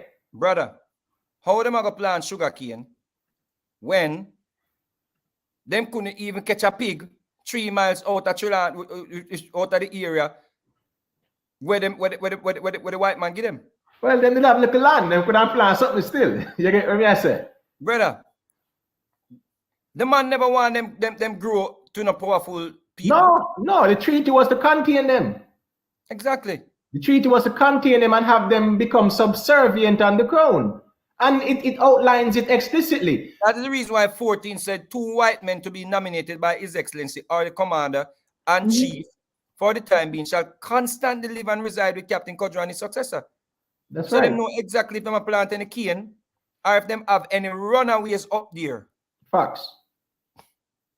That means that the man they make certain, so them put the superintendent and the white overseers them, they put them in the Maroon community. Then place them there for a reason. So that means that anybody runway, you can't come have no form of union with the Maroons them. Facts. So when this man come boss say, oh, they are that. Let me find him video. Me have to find him video. I hope we can. Let me find him video. Yeah, well, I mean, in the meantime, while they're looking for it, right? I want to point out as well that Richard Curry says that he's the chief of the state of cockpit country, right? Now, when we're talking about a state, we're talking about a political entity. A nation means people. A state means a political entity. You get what I'm saying? So when he must say he must deal with the state of cockpit country, he's not alluding to a nation. And in law, if you're dealing with a state, you're only talking about the political aspect of the state, not the nationality.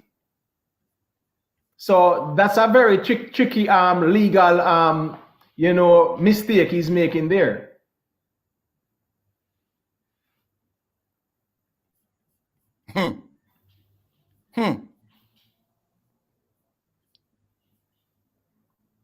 So it now have no standing in law. In law, it has no standing, and that's why the Maroons, right? What's protecting them? And when we say the Maroons, it's important for us to differentiate as well, because at no point in history were the Maroons united under one banner. You get what I'm saying? But the fact that they are designated as an indigenous people based on the United Nations or UNESCO, that is what's protecting them. Nothing else. No treaty, nothing else. Because in law, they have no standing. None. And they can come and be articulate and intelligent and eloquent in their expression, but they have no status in law in terms of, say, they are a legitimate state within a state or they have sovereignty. They have no legal rights to sovereignty. And that's a fact. Right. Now, this is rebuttal to Andrew Holness, or is rebuke to Andrew Holness. Right? I think this is the one they put out. Check this out.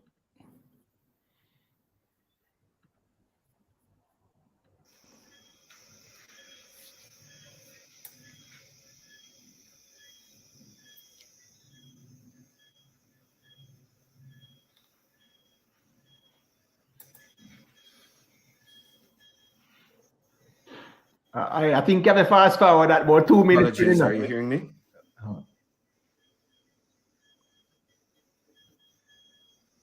Technical challenges right there. The Prime Minister earlier today regarding the Maroons and sovereignty. Most Jamaicans have really no idea of the true history of the land. And a great deception took place to purposely create division between the hearts and minds of those who reside on this island. The deception goes far back to 1962 under the Bustamante administration with the Siaga-led administration, as well as the Andrew Holness administration, who are fully aware of the oath that was taken to keep Maroons subservient by crippling their financial capabilities over the last 60 years. What him feel to say? Him a say, Edward Siaga Manley and Andrew Holness took a oath. No, him say Bustamante, Bustamante. Andrew Holness. Yeah, sorry. A three labor rights. Right, the three labor rights them. So a labor right alone I pressure them. So you see, it's a political thing, bro. Correct. You see that? Correct. No. What is important here is the treaty where him, as a sacred, the white man put in the treaty said them subservient to them. Facts. So him have a problem with Andrew Holness them at sign an oath to keep them subservient. But him not have no problem with the white man treaty was said them was state clearly said them subservient to the white man. So you know what I must say? I'd rather be subservient to the white man than be subservient to my own people them. Yeah, and his problem with Bustamante Subi is this, because all the various countries that have indigenous population, it is written and enshrined in their constitution that the indigenous people have a degree of autonomy. You get what I say? The Jamaican constitution makes no reference of the Maroons being sovereign, indigenous, autonomous people. The Maroons themselves, I think one attempt was made to clarify their position in 1960s, and after that, no effort was made to say differentiate their status in the Jamaican constitution. So pretty much it took them 60 years to realize that in the Jamaican constitution they have no legal status as sovereign, indigenous, autonomous people. Well said, brother. So him have a problem with the black man have him subservient, but him not a problem with the white man tell Kojo to keep anybody with run away for 2 years or more, the 2 years subservient. Is it? Today I will read a letter from the House of Commons, which was entered into the British Parliament on July 6th, 1962, 1 month before Bustamante, one month before Bustamante would have received the charter to have a responsible government from the monarch within the Commonwealth. Nowhere in the charter for Jamaica does it say Jamaica is a unitary sovereign state. I implore Jamaican citizens to do a bit of research with me. Go over the information. The Charter and Constitution of Jamaica came after the British monarch signed an agreement with the Maroon government. Now I'm going to read to you this letter from Tom Dryberg, who's a member of Parliament. This letter is dated July 5th, 1962, and stamped with an official seal, July 6th, 1962, the House of Commons. I would have just posted that letter on my Instagram page. You could refer to it afterwards. So hold on. So Imhotep. Yes. If him said Jamaica is not a unitary state, what is he saying? He's saying that the Maroons, pretty much what he's saying, that you have two entities. You get what I'm saying? You have two entities. But him saying, but the argument what him put forward not substantiate him claim. No, and that document that he's alluding to is not a legal document in the Jamaican law or the constitution. A little speech in a parliament does not change their status. It has to be by decree. It has to come like the woman. It come like the Republican woman. What's her name? Marjorie Green. Yeah, Marjorie Taylor Green. Yeah. We say all kind of nonsense, and it's on record, but no mean say it's not law. It's not law. Yeah. It's not law. Yeah. So the little document that he talk about where the man reading at the House of Commons is just like any other member of Parliament in Jamaica speaking in the Parliament, and it's on record. It's not law. Exactly. It's like Nesta. It's like Nesta brought a bill to the floor, and we don't hear nothing more about it. You get what I'm saying? So him using that document, it does not validate anything whatsoever. Nothing. And the idiot them, No, yo, again, no, with us Jamaicans, you just use little intellect and a little bit of exactly, bro. be a little And bit so articulate like and be a articulate little and bit eloquent. Yeah, use all little I do intellect with and you Jamaicans, get people them. with Jamaicans, you just don't want to use too much big words like Miss Kitty. Because if you go too hard, Then they beat you. Don't beat you with that. Yeah. you just want, you just want borderline, you're good with them.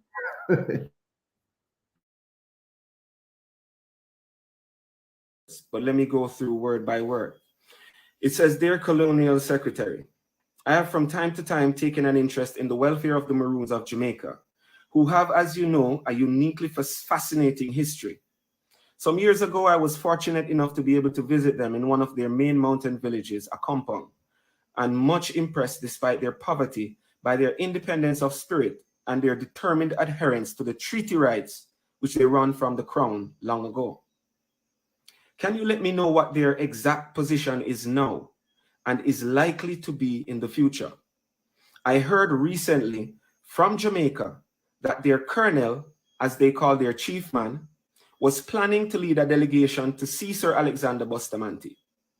I feel certain that if under an independent Jamaica government, they are deprived of their treaty rights and their few thousand acres of land, they would appeal to the British Crown to protect them, and it seems desirable, if possible, to avoid a clash, however relatively modest, about a matter which could probably, with good sense, be settled amicably and with regard for the traditions of this proud people.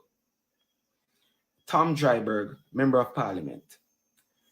In a response to Mr. Dryburgh's letter, Mr. Whiteleg wrote, Mr. Dryburgh is not asking for intervention, but for information as to the present situation of the Maroons and their future.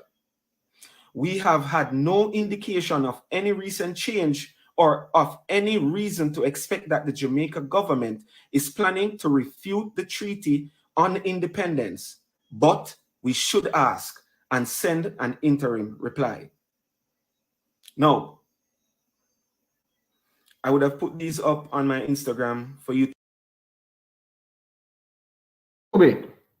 Yeah, that poster from Miss Philpott, when I put it back up on the screen there, let me clarify something.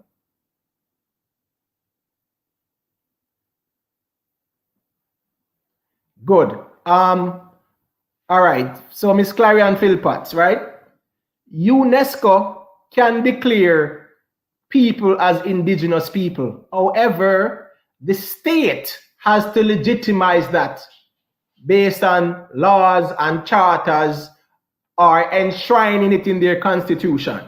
So even if UNESCO has designated the Maroons and they designate the cockpit country as a World Heritage Site, right? The head of state, the Crown or the Jamaican government will also have to ratify that. That's the way the law works. So it takes the Jamaican government to either have a vote in Parliament and they agree, and then the Governor General sign off on it. If the Governor General don't sign off on it, it doesn't matter what UNESCO say, it does not legitimize them as being sovereign people. Give thanks to that, brother, because I was kind of ignorant to that as well. I thought when UNESCO, named them a protected species, it carried some weight. What it does, right? It tells the nations that, listen, we have designated them as indigenous people. Now it's over to you to enshrine and ratify it in your constitution. Or if it's not done already, there needs to be a bill tabled and want to pass the bill and it is official. But what does indigenous has to do with sovereignty? Because most indigenous people have some degree of autonomy. You get what I'm saying? That means them sovereign, though. No, it doesn't mean that they are sovereign. It just that in America, the other day we claim them sovereign and I try to travel with a bag of guns. Yes. And I know they bush them off a run, go police join up on them and they were charged. They were charged for illegal and whatever. Of course. And it comes to them sovereign. So, and I mean, anybody can claim to be sovereign, but at the end of the day, truth. Yeah. Let me tell you the truth, brother. There is no land in the world where sovereign. Outside, everything owned by the Catholic Church. Well, as a matter of fact, Subi, the land of Jamaica originally belongs to Christopher Columbus. Thank you, brother. The Spanish crown gave Columbus the land, you know. Thank you. You get what I'm saying? Until the British them come and take it over. Thank and you. Remember, I said Columbus was a Catholic. So when him get the land, him give to what? The church. When we do some research based on the Attorney Regis, all land belong except Windsor. All land around the world. From them set seal. Yes, from the claim it, yes. The world. Yes. Every land belongs to the Catholic Church. Facts. Because the British state cannot go up against the Jesuits. Facts. You understand me I say? The Jesuits, them run the earth. The Society of Jesus, and them run the earth. Straight. The only reason why the British, them, they able to come. And the Spanish, them basically say, you know what? We're not going to fight for years, so we're going to go over Cuba and all of them places and left us a go now. You understand? So this whole idea said that no sovereign land and all them things. The whole about it belong to the British them and due to the Catholic Church give them, you know, some form of hold upon the land. You see? So so nobody boy and no sovereign. Nobody. I mean, even the cockpit country is crown land. Everywhere, brother. Everywhere. Nobody. Crown land. Whether we like it or not. And remember, people, private owners own land in the cockpit area too, you know. People don't understand that. People about the cockpit area and things are just the maroon them land. Yeah. The private owners have titles. The maroon them have a little piece of land. That is the reason why in the letter where him read, the man stated the few acres of land. Remember the man, the same letter where him read will fly over everybody's head. The man distinctly said a few acres of land. And the reason why this letter had to come up is because Jamaica get quote unquote freedom. And the Maroons them, where did I fight with the British them to suppress all revolution and rebellion? These men were concerned about their well-being because them was working with them Zaddy. So does them Zaddy did attack for them.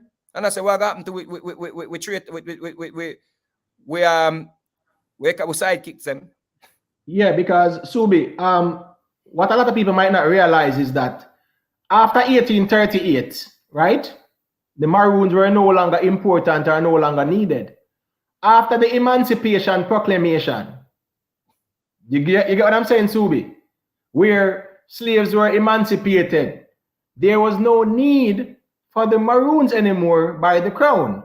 That's the reason why the men brought it up in the House of Commons, because they knew that them are going to just dump them on the wayside. That's correct. That's correct. Need them anymore to return in the runaways.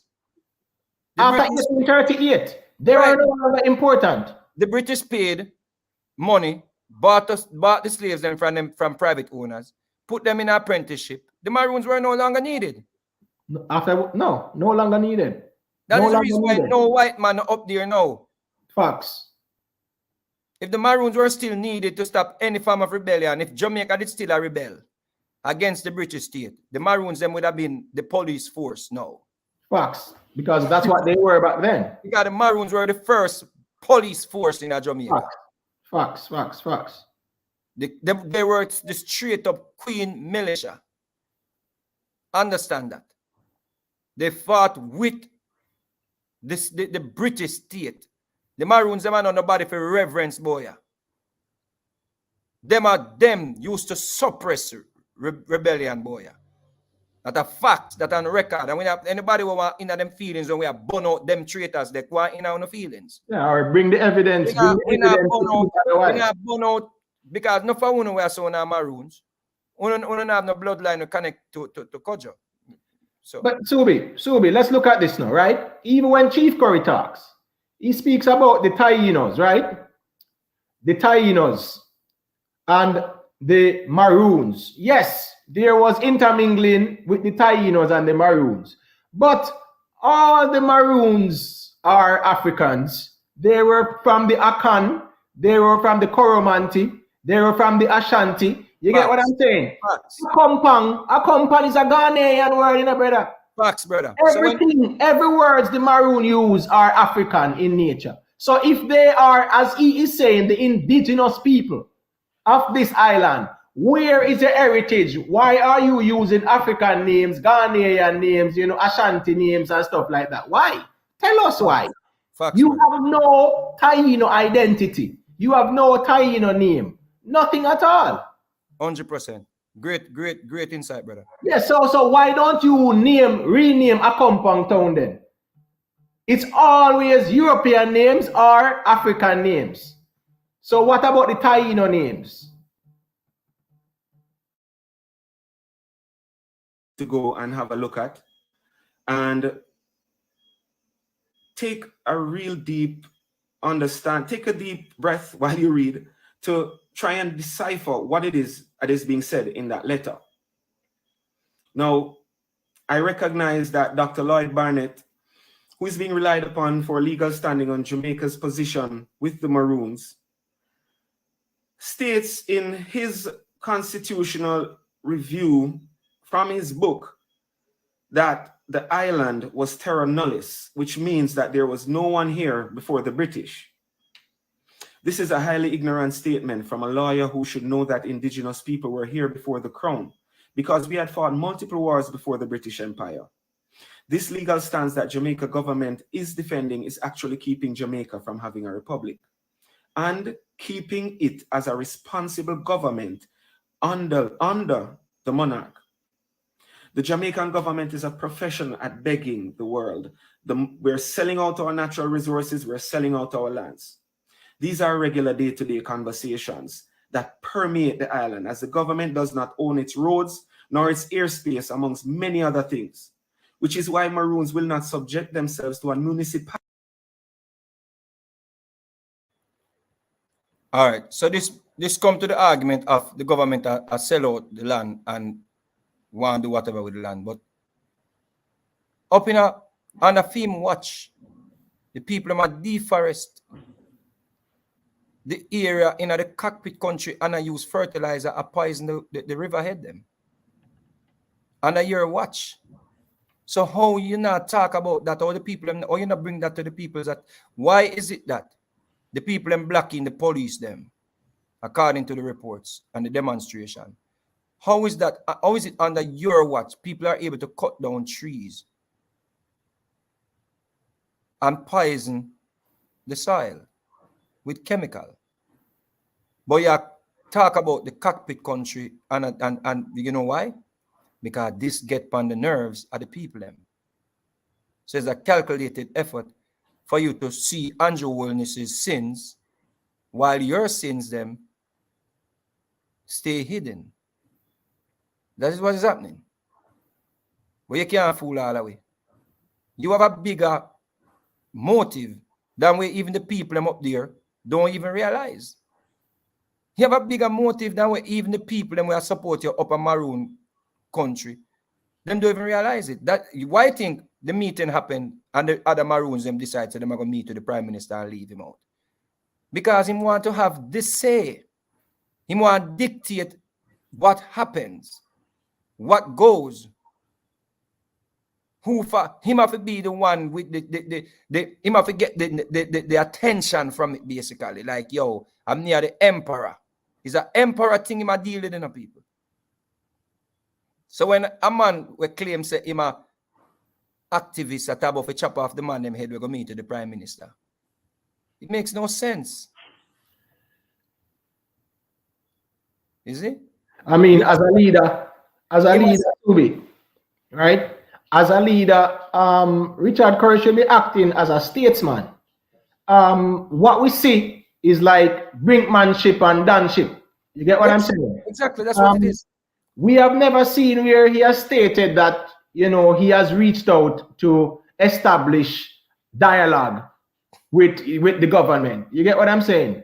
Never. But brother, in truth, he don't have no grounds for that either. Truth be told, all the Maroons, right? The previous administrations have given them a level of respect and recognition because of their heritage. You get what I'm saying? No, not because of them heritage. Because this is still a Queen's system. It's still a British system. So the British still remember what them do for them in suppressing all the rebellions them. So the government, of course, the Governor General, I gonna make certain say them give them some farm. You see me I say? A respect. Yeah. So it's just basically like, yo, yeah man, our people them. Yeah man, them used to fight for it. But the way how him go about it like the Prime Minister supposed to, and the Prime Minister don't know when I say it is wrong because him not have no legal status up there as a chief.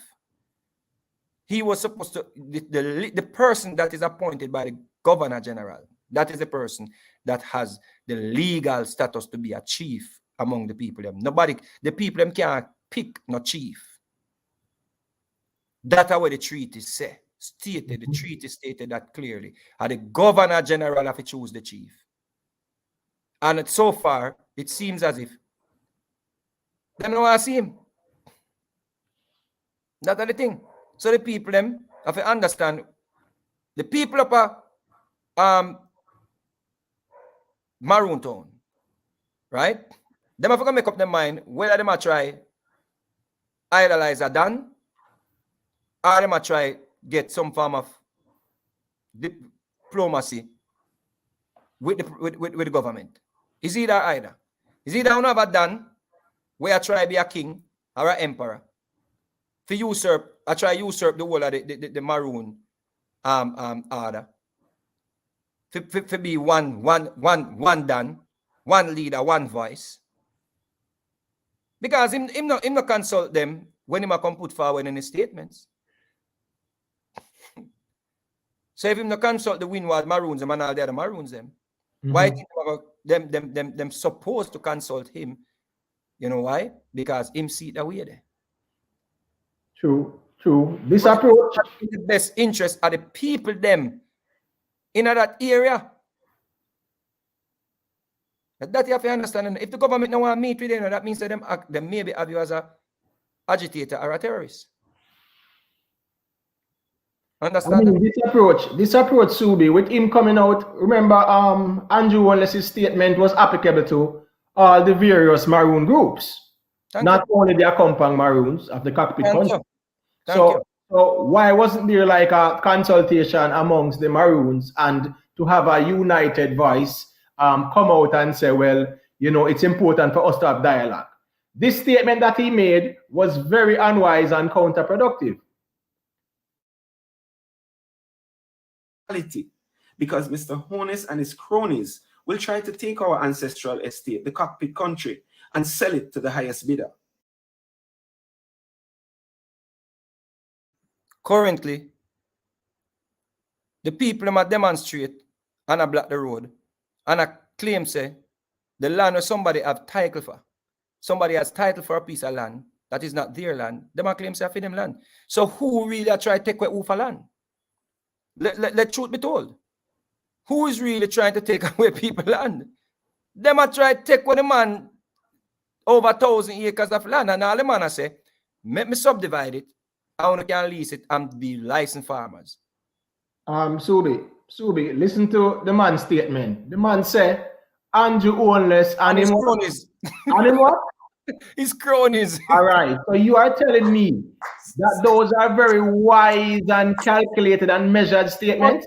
But for type one man chop off the Windward, the other Maroons them head. We're gonna meet with the Prime Minister. We sort out for them district. To get things done. Them want a man where call the Prime Minister and his cronies. And cronies are criminals, you know. Cronies are criminals. And when the Prime Minister say, I don't want to meet with this man, now we have go up in a smoke about the man then we're going to meet to them a traitor. You can't come. So you want to say, this is a joint statement from the Maroons. Them. You and me to the man who run the country because the Prime Minister and the Governor General and them control the country. Right? So you want to meet with the Prime Minister to have some form of discourse. And you are said the Prime Minister and his thief them, and his crooks them. Excuse me, me tell you, say the mania people, the mania, Sir P talk about it in the people. Me a man listen Sir P sometimes, you know. You understand? Sir P call this in the people. Sir P call this the mania. Me believe. Me believe so the mania planted. The mania, me might be wrong. Imhotep, you might be wrong, but it's better to be safe than to be sorry. You see? Maroon town, when you a compound. A compound town, yeah. A compound town, wanna be careful. This mania, a one done thing you deal with. Subi, I just want to say that his actions so far are unbecoming of a statesman or a leader. You get what I'm saying? Missy L.A. Lewis call him for them phone. Right? L.A. Lewis call him, you know, and him say, who this? And him say, L.A. Lewis, Emperor. And the man I said, come off of my phone here, man. I mean, I said, no, man, no leader. Not supposed to act. No, let me fix up that argument for you. You know, sir, L.A. Lewis boss him. It's true, you know. L.A. Lewis first start talk about him, you know. Yeah. You better remember that, you know. Remember, say L.A. Lewis are the king of promotion, you know. People don't underestimate L.A. Lewis. L.A. Lewis used to be a concert promoter, you know, we promote people events, you know, and get enough money to do it, you know. L.A. Lewis boss him, you know. When I understand that, you know, L.A. Lewis, he might go like him fool, you know, think about idiot. L.A. Lewis first, me here talk about that man, yeah. Here? So you better know that. The man run L.A. Lewis like that. L.A. Lewis go over Siaga grave and burn so sitting. L.A. Lewis but so sitting and say, yo, fire upon him.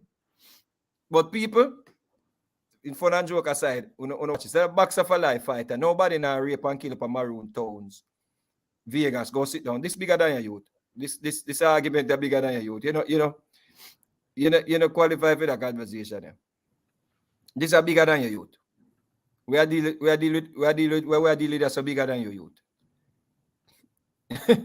See the semantics, this is bigger than you. If the Jamaican citizens choose not to understand their true history and stop blaming the Maroons as traitors, then the truth will be able to surface for the multitude to see.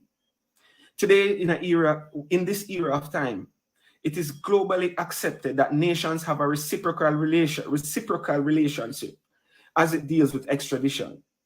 So when one reads the treaty, it's not hard to see that Jamaican citizens who were slaves at the time under the British Empire had a choice to join the Maroons under Codger or his successors and be protected. Those who were fugitives from criminal activities or wanted to disobey the treaty agreement would be returned, similar to how extradition works today.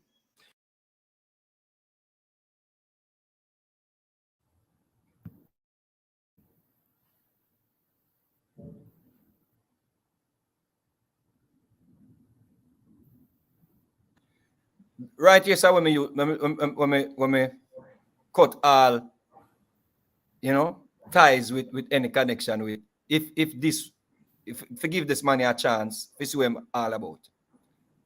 You see?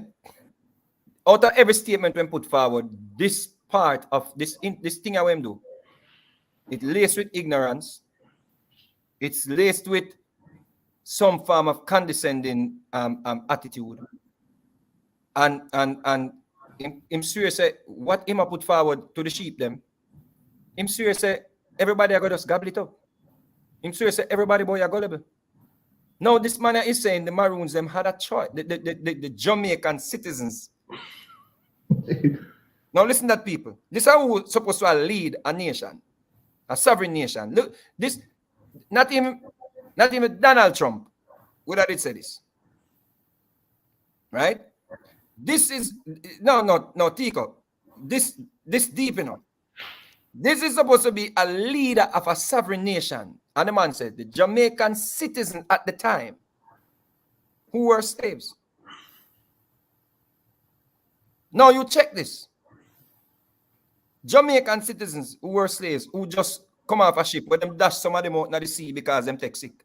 And had to go to court to get them money because they were insured for loss of slaves. We're just coming from where them capture or where them buy in Africa. This man I call them the Jamaican citizens who were slaves at the time had an opportunity to join the Maroons. And who did not obey the treaty or who were criminals were returned. We just go through the treaty. At 3 times it states in the treaty, say the deal where Kodja make with the Maroon, with the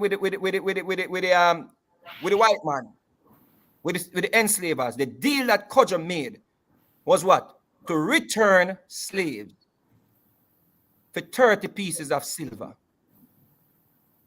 So what kind of Jamaican citizens who were slaves at the time had the opportunity to join the Maroons, but the Maroons had some form of extradition treaty with the British? What is it? When really say people, the Maroons had extradition treaty, excuse me, with the white man. But the Jamaican citizens who were slaves at the time were returned if they were criminals. What that him say? I see the peacock syndrome in a full effect. That's how I see a little journalist run gone up the bush, she gonna do interview like she want to get pregnant too.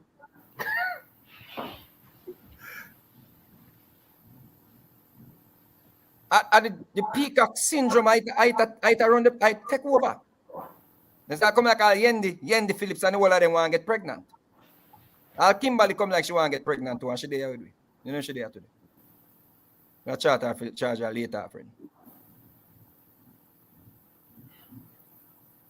You see, all somebody have to do is come use local education and flag, you know. It's time enough to get rid of that, you know. That's why I don't want school bright, you know. I don't want to know every word in the English dictionary, you know. I don't want to know every terminology, you know. I want to know enough from the Eurocentric teachings or the Eurocentric knowledge. I want to know enough when we can at least deliver the argument. When we can convey the message, brother. We just want enough when we can convey the message. You see what I say? Because I don't want to come boy, I don't want to be the pastor where I no money. Because I can't preach the gospel. I'm a bride. I don't want to be the curry we come telling about said Jamaican citizens who were slaves at the time had a choice to join the Maroons, but the fugitives and the criminals were returned. So my ancestors and we fight the Sam Sharp rebellion. For we come out of chains and shackles and stop cut sugar cane and them something there and get chop up and hang pan trees and rape children and rape mothers and put mothers and sons to breed. You want to tell me, say, they were criminals? I want to know, man. I want to know, man. I don't want me come respect that man here. Queen Africa, let me tell you something. Queen Africa. I own our claims on an activist, and you Buju Bantan too. Because the most you can do is hate me and burn me out and whatever you want to do to me. I'm telling you something, man. Wall on the gullible. Wall on come like when I lose some brain cells. When I Rasta, when I deal with truth and righteousness as a Rasta. Because when I deal with truth and righteousness, when I stand up to the ancestors them. And the man here couldn't come talk about our ancestors them are the criminals. You know what Daniel called our ancestors them? Batty people and batty man and them something there. That Daniel they call our ancestors them, you know. And it's an argument with them have. To disrespect the ancestors them will fight the true revolution, boy. Yeah. Because Kodja no fight no true revolution, you know. Kodja start a revolution and sell out. When the white man I get defeated and the white man dep on him toes, them make deal with the white man and quote unquote sign treaty and drink blood or whatever them do. And then them cut roads Because them never have no sense. Them never have no sense. I be a fool people. Them traitors. Them never have no sense. Them cut roads and give the white man access. So the white man could have easily monitor them. And sign treaty say 2 white men must always be there. Then if 2 white men always supposed to be there, all them are going to plan no more revolution. You know, see, I implement somebody in a them system, in a them society, in a them presence at all time. So no more revolution couldn't go on. But the people them were resilient. The real Africans them, the real Jamaican citizens them. They were resilient. And what them do? Them take to the streets with Sam Sharp. You see? That's what happened. So now Jamaican citizens who were slaves at the time, who you had to extradite. You had to extradite like when they have one sovereign, one different country, and extradite them to another country. No, we don't sell them back for 30 pieces of silver. The people them when we venerate, people will run gone up there, but we gone a Maroon town, we gone a Maroon festival, we traitor, fire upon we, fire upon we. When our ancestors them turning at them grave. Fire upon we. Remember that. We don't even know how to come by on the freedom. We don't know how to come by on the freedom. Eh? Watch out. We don't know how to come by on the freedom. You think say those Maroons them alone? See all Rasta up there. Rasta, say them a Rasta kind of people up here. You think say a quote unquote pure Maroons is live up there. People gone up there. Gonna venerate the traitors them. Because this have nothing to do with the current Maroons them, you know. This have to do with this have to do with venerating the traitors them. The sellout them. I spit and cudgel them grave. And I wish cudgel them. And I wish cudgel. Or if Anna cudgel. I spit and engrave. You better we honor Jesus. You better we work with Jesus. That work with the Maroons. I mean, I hear that. At least them said Jesus came and died for everybody's sin. For sin, the Maroons them dead for. Maroons them return slaves and kill Taki.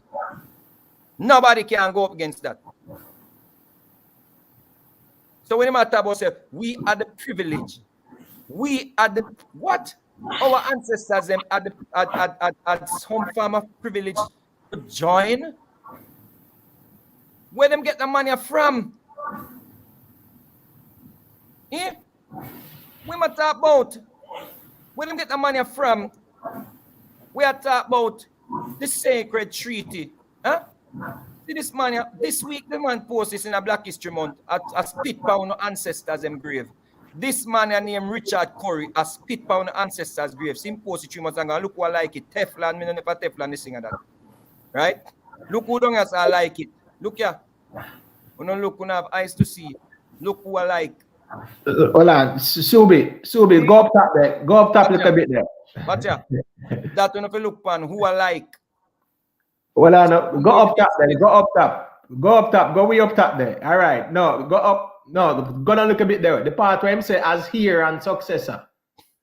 Theme statement. Theme statement me talk, man. Make me capture that. His statement, man. You can see it? No, man. You need to go up top, man. Go all the way up to theme statement where him say as heir and successor. Oh, this is him still speaking. Me never know him still attack. Well, look at that. Oh, sorry. As heir and successor. A heir and a successor does not need to partake in an election. You get what I say? Once you are heir to the throne, you see Prince Charles of England is heir to the throne. So you see when the Queen dead tomorrow, automatically he's king. So when he's saying that as heir and successor, how can you be an heir and you have to win an election? Come on, Curry, man. Come on, man. You deal with intelligent people, man. Come on, man. That's a very ignorant statement. Because again, brother, is the peacock syndrome. As heir. Nobody Here, no here matter, they run election, nobody no read again, brother. and it fly over everybody's head. Fly Here over and everybody's head. Or you have to be here to the throne. If you are here to the throne from your ban, are your throne. Him not have to run no election. Him not have to party in no election at all. That's the reason why the kingdom always want to have son. Correct. Prince Charles is heir to the throne. So when the queen dead, him a king. But look on the level of ignorance. Look on the level of ignorance. I'm going to show you the level of ignorance where I fly over the people them head and the people them are drowning in that ignorance and they even realize. Watch this now. Remember the statement? Him say sacred treaty and him say here to the throne. Make up the treaty. Check the treaty. Watch this. Watch this, brother. May I show you so the man not even legitimate to him it have no legitimacy to the throne. Watch out. You see that? It says 15. This is a 15 pan treaty. The captain Kojo shall during his life be chief commander in Trelawney town. Right? After his decease, the commander to devolve on his brother, Captain Akompong. And in his decease, on his next brother, Johnny. And failing him, let me put the captain pan it. Can I ever put the captain pan it?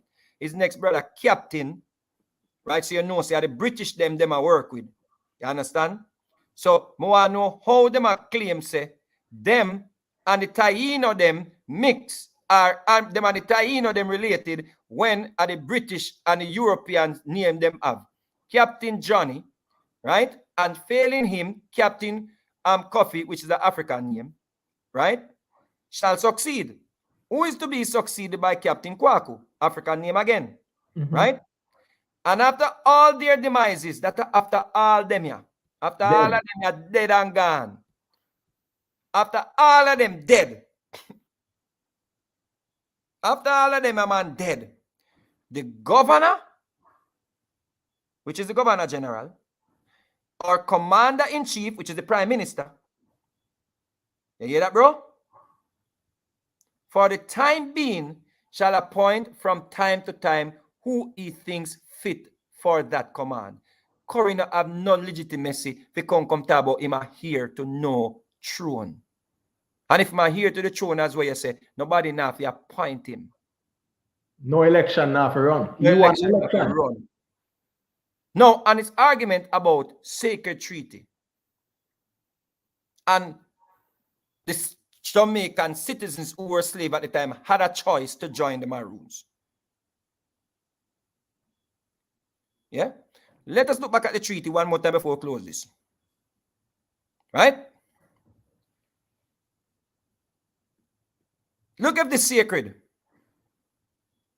Tenthly, that all Negroes taken since the raising of this party by Captain Kojo Peoples shall immediately be returned.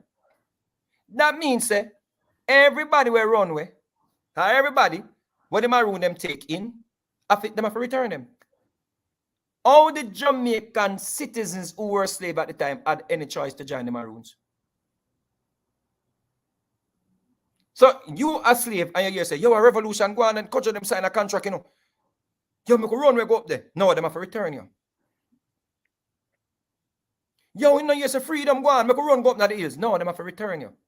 If them don't return you, the treaty is null and void. Look at the sacred again. Where Buju Bantan like. I mean, I call upon it, Buju. Ninthly, that if any Negro shall hereafter run away from their masters or owners and shall fall in Captain Kojo's hands, they shall immediately be sent back to the chief magistrate of the next parish where they are taken, and these that bring them are to be satisfied for their trouble, the trouble to catch them, as a legislator shall appoint.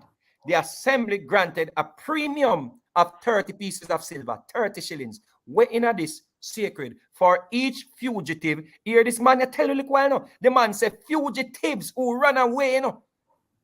The man said fugitives and people who were against the treaty was returned. Him just leave off the Judas part, the 30 pieces of silver. That's all him leave off. Were fugitive, remember him said this, you know. Him said all fugitives were returned. Fugitives are who? Not the people who are run, we are trying to join the Maroons them. Fugitive, or some white man that did fugitives? Oh, me know who are the fugitives. The queen's son and the king's son and the queen brother them and cousin them and the duchess them and them that the fugitives. And that these Negroes to this day still a support. A piss pan them ancestors' grave. A piss pan them ancestors fight for freedom. And come talk about someone who not talk about a Rasta. We're not a Rasta, an imposter. We have the peacock syndrome too. You see that? Walla uno a Judas is. The man said this sacred. And a man will claim him a freedom fighter like the post. Bojo Banton like a post where a man called the treaty for return Negroes for 30 pieces of silver. And one of our prominent quote unquote where fight about government a try do this too and government a try do that too. Come on. The reason why Jamaica in the state where it in because we never get to fight in a revolution and control the sugar industry. If we did get to fight revolution, if Taki them did have them way, Jamaica would have been the free, would have become the first state to get freedom. And then Haiti would have get them freedom. And then that freedom would have go all over the place. And the Europeans them would have get pushed back on them heels. Because guess what? The reason why Haiti suffer so much, because remember one time in Imhotep, people used to go to Haiti to buy things. Haiti used to be a paradise.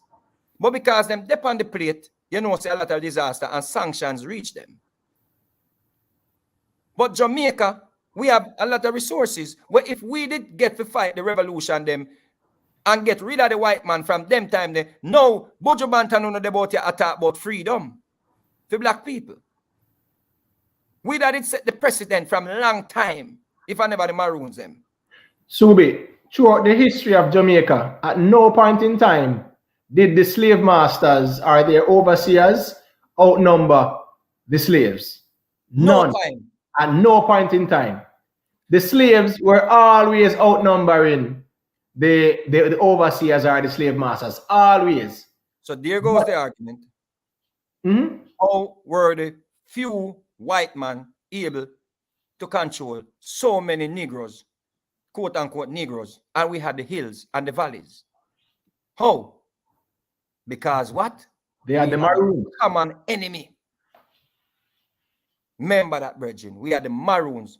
Anybody boy we are venerating a Maroon, you are sellout, you are traitor, your ancestors them bleed. Come on, people. This man I really called the treaty sacred and Bojo Banton like the post. Me lose all respect for your Bojo. All respect for your Bojo Banton.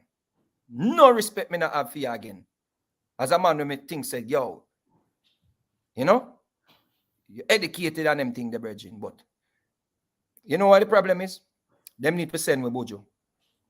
And the Bojo them trick we. Them trick we, you know. You about the real Bojo. Them trick we. Me I wait till Bojo come. Me I wait till Bojo Banton come out of jail. Gargamel. Me, nah, me gonna trick me. A clone and clone Gargamel. I mean, I wait for the real one to come. Can't trick me. I know Gargamel that. The Gargamel with me, no. No. I know him that. Uncle Sam, send me Bojo, please. Give me back Bojo, please. Take back that one, yeah. And give me Bojo. We want back Bojo. Yeah. I may say it. Yeah. One Bex. Uncle Sam Bex if you want Bex. Then all the time then I give it wrong people. Then I say wrong Jesus then send. Don't give me. Then they can't switch Jesus power.